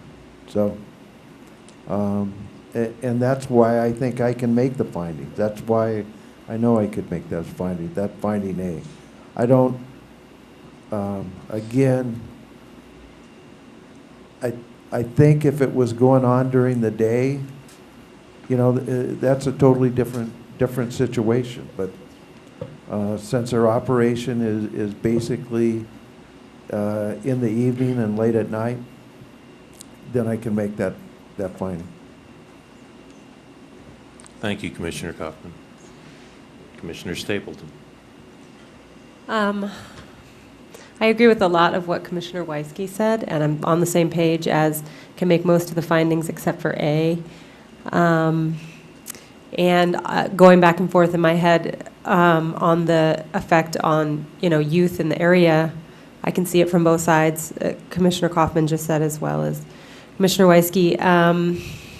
Something that I also think contributes to my inability to make the finding on A, though, is the redevelopment tourism efforts. That's something that really resonates with me, and I do think that is important, that the city has made an effort, that there is, you know, there is tourism coming towards this area, and that in that sense that this use could be incompatible in this area. So that's something that that adds to my inability to or my continued deliberation on making the findings on making finding A.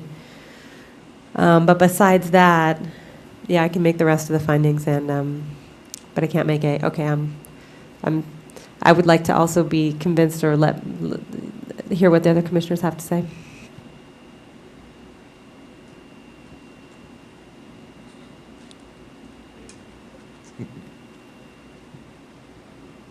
Nope.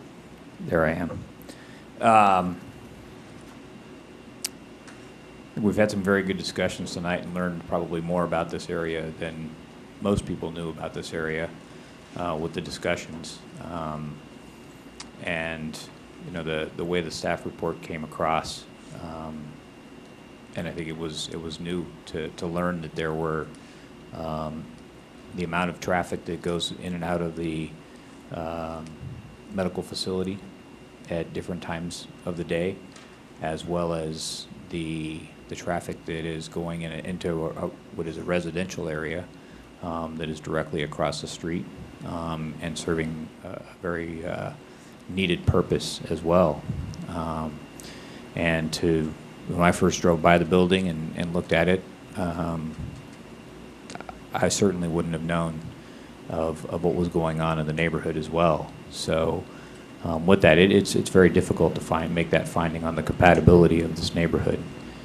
I think a lot of work's been put in by the applicant that looked at it from the perspective, and I think they were surprised as much as anybody else of the activity that is in the neighborhood.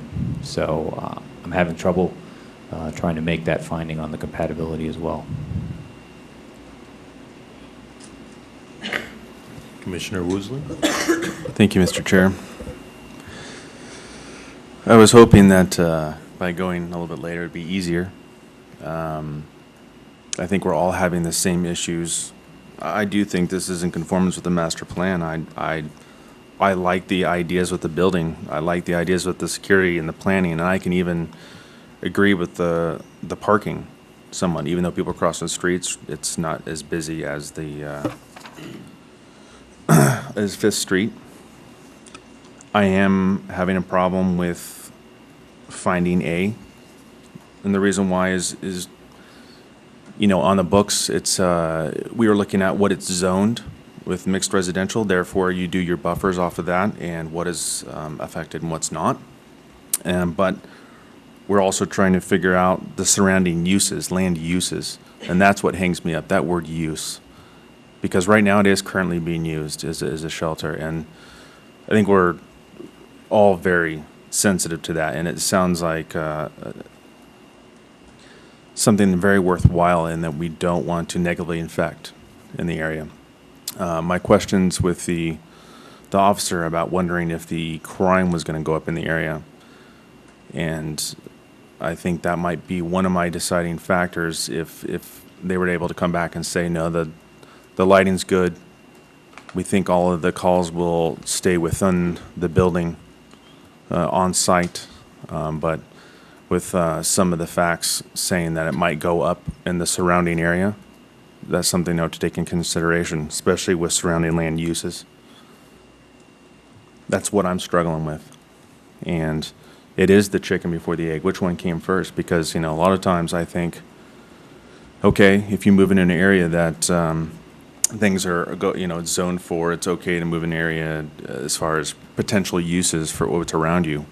A lot of times that takes precedent, knowing what you're have in that area. But I think this is one of those situations that may take a little more consideration when we give an SUP, and that's why there is an SUP for this area.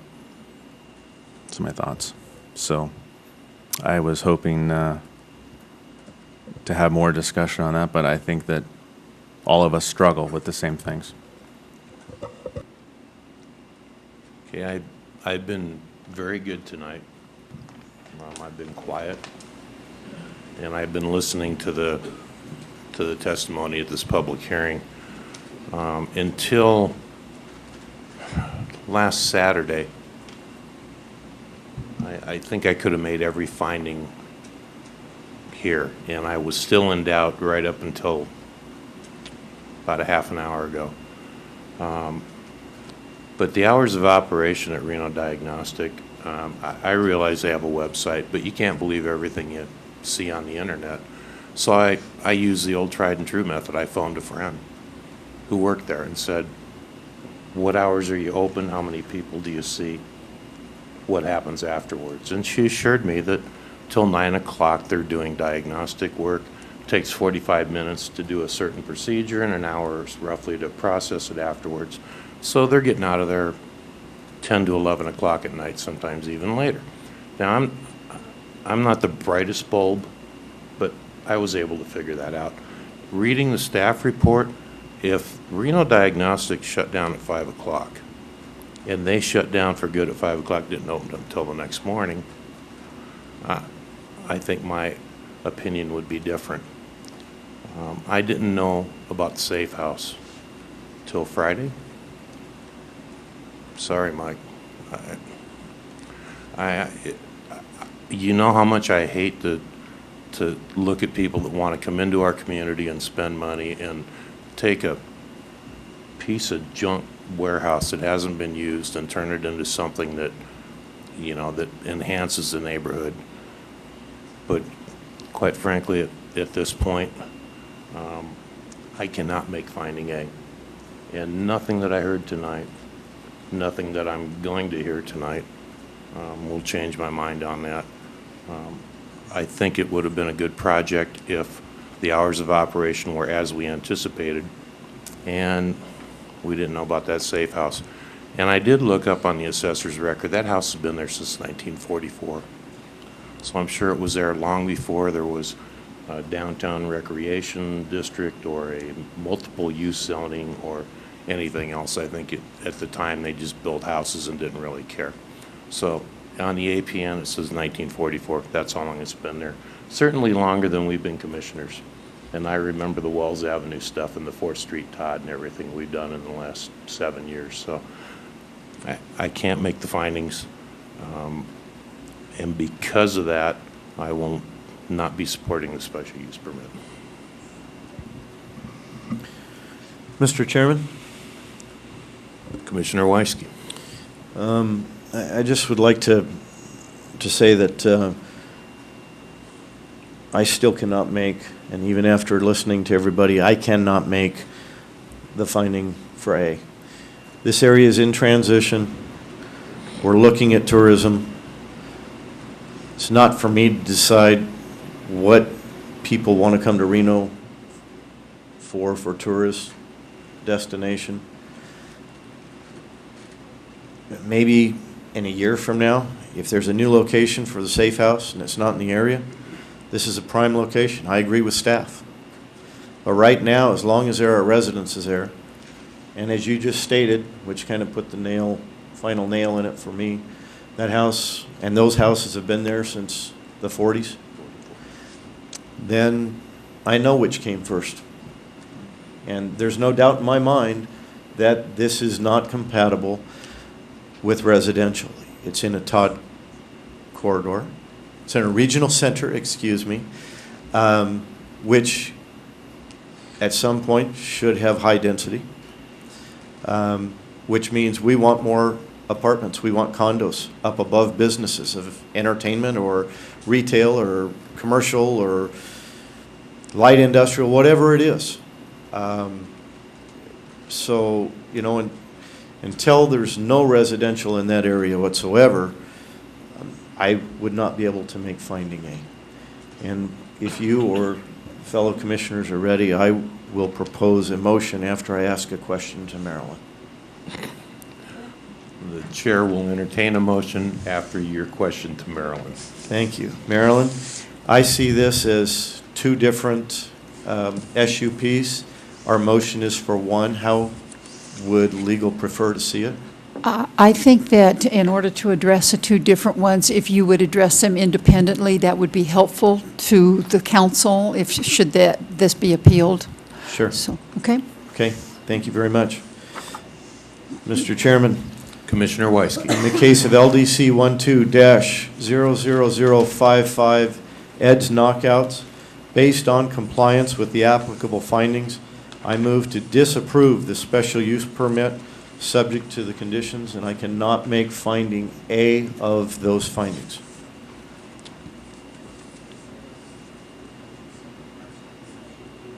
Yes. Is that for the general special use This is permit? for the general special use permit. Okay, we have a motion on the general special use permit. Do we have a second? I can second that and agree that I cannot make the finding on number A, on letter A. Okay, we have a motion and a second on the general special use permit. All in favor of the motion signify by saying aye. Aye. Any opposed, say nay. Nay. Let the record show it's 5-1. Mr. Chairman,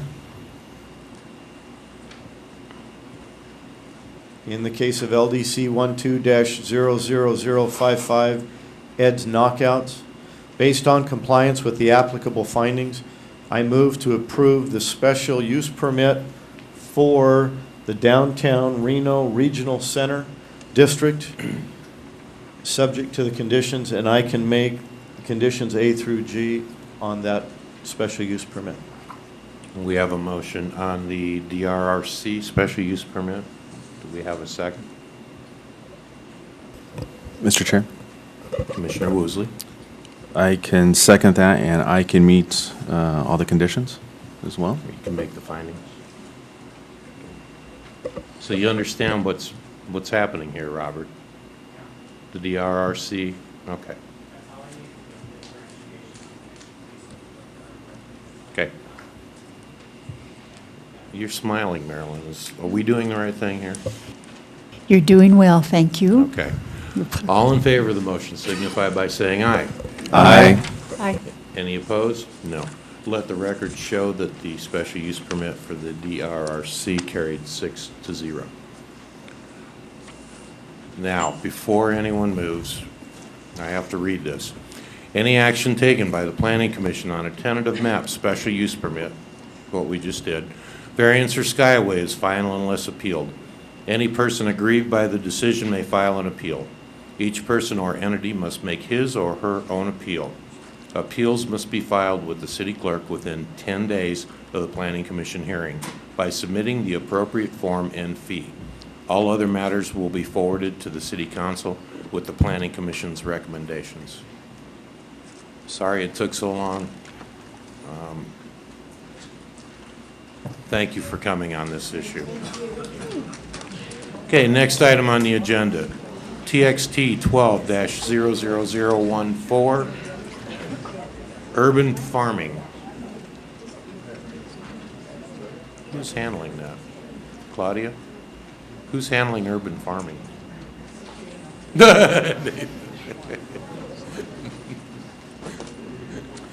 Did we surprise you, Nathan? You did indeed. We're sorry. Good evening, Commissioners. Nathan Gilbert, Associate Planner. I'll try and keep this brief. The City Council initiated a text amendment to enable farms in the urban environment. This is following a trend throughout the country, which is promoting self-sufficient food source. These operations are unique from a traditional farm in that they service a transitional use of land on small urban parcels. Currently, code only allows for farms as a primary land use on large lot residential zoning districts and in the open space. These amendments as proposed would allow for urban farming in all residential zones with a site plan review and in all commercial districts as a temporary use for a period of 3 years with the possibility of an extension with an additional site plan review. Nathan, can you speak closer to the microphone, please? We can't hear you. The City Attorney's Office has requested some additional clarifying language. It doesn't modify the content from your staff report. You all have a copy of this, just for clarification in the intent of the standards. With that, I'll be available for any questions you may have. We also have some troopers that stay here, representatives, stakeholders from Lost City Farms. I believe they have a comment card and would like to talk as well. Thank you. Thank you. We do have, one request to speak. Antoinette does not wish to speak, but you're in favor. You can wave, let us know who you are. Thank you. Lindsay Langsdale, you do wish to speak, and you're also in favor. Good evening. My name is Lindsay Langsdale. I'm an urban farmer in Reno, and I'm in support of this ordinance. I just want to say a few things about the importance of having an ordinance. From the perspective of an urban farmer, having an ordinance opens up a lot of opportunities for people like myself, young people who want to farm, who don't have the ability to buy large acreage or the desire to live in Lovelock or somewhere where agriculture is more common. It gives us the opportunity to grow food and small vacant lots in town where we can get to them by bike or by walking and have access to a large market, restaurants, and the co-op downtown. So it opens up a lot of opportunities for us to be viable farmers and have it be a career for us. And from the perspective of landowners, having an ordinance makes it available for landowners who have vacant properties to either use it for growing food themselves or use it to lease out to other farmers to grow food, rather than it being just a vacant, blighted lot, like we have so many of them in Reno as it is. And thirdly, having an ordinance brings the concept of local agriculture, urban agriculture into the public eye as a way of being self-sufficient, as a way of using unused land, as a way of diversifying economy in the city. So I think that the city planning department and Mr. Gilbert has done a really good job on the ordinance that he's proposing tonight, and we are available for questions if you have any. Thank you. Thank you. And I want to apologize for keeping you here so late. I didn't if I'd have known you were here to speak on this, I probably would have moved you up, so I apologize for that. Okay. Any questions for Nathan? Commissioner Stapleton. I just have one question about the site plan review process. How much is the site plan review? And what's the? The site plan review is an administrative review. It's Right. actually just discretionary list of findings. It doesn't go before the planning commission or city council, but it's done by staff. Currently, the fees are, I believe, $5,000. Am I correct, Claudia Hansen, planning and engineering manager. They're right around 2,500. Okay. They're potentially 3,000. Okay. I also have a comment for Nate. I read through the ordinance, and I just wanted to compliment you on the language. It's great. It's really clear, and there's also language in there that's sort of intended to help regular, citizens who don't have a planning background sort of understand. And it was really well written, and I wish that we're all written like this. Not that you guys don't usually write it like this, but I just really wanted to compliment you because it was really well written and great. So thank you. I appreciate that. Thank you.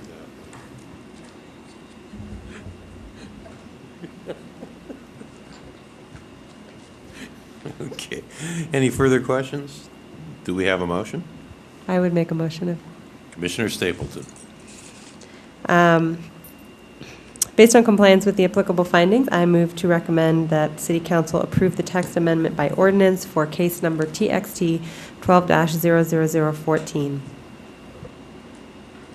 Okay, we have a motion. Do we have a second? Does that include the revisions that were handed out? Oh. Sorry, including the proposed modifications put forward by the city attorney. Second. We have a motion and a second. All in favor signify by saying aye. Aye. Aye. Motion carries. Let the record show 6-0. Thank you, and I guess good luck, Reno. And good luck, urban farmers. Okay, item number 7, Truckee Meadows Regional Planning Liaison Report. Commissioner Weisky, do we have anything to report from Regional?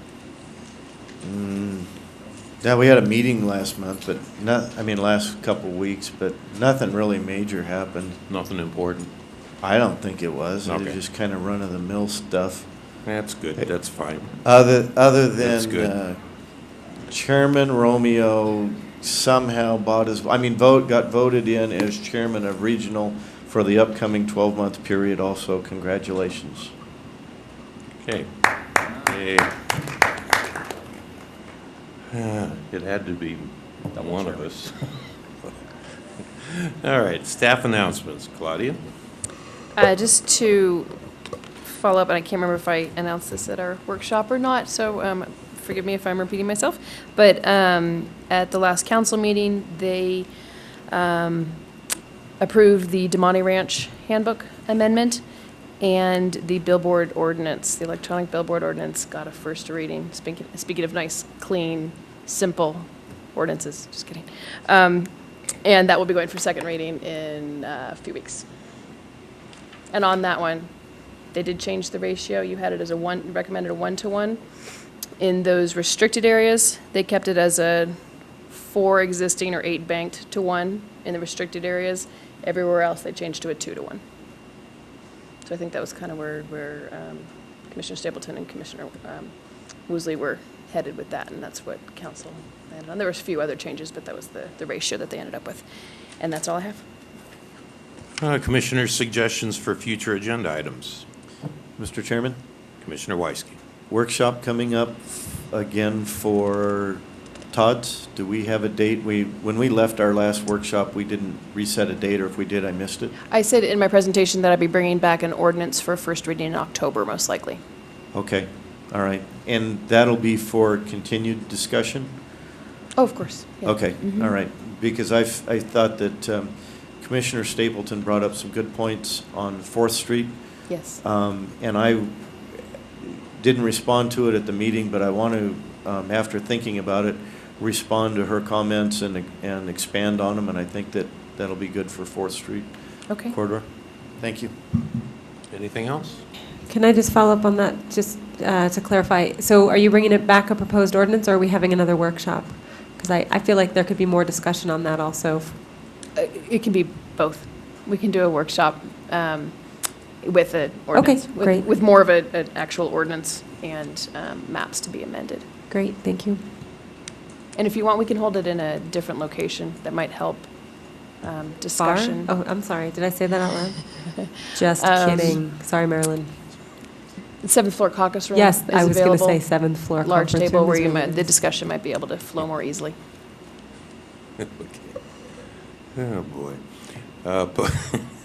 Public comment. This public comment item is to allow the public, but there's none left, to provide general public comment and not for comment on individual action items contained on this agenda. Anyone out there wishing to give public comment? Seeing none? Closing public comment. Motion to adjourn? So moved.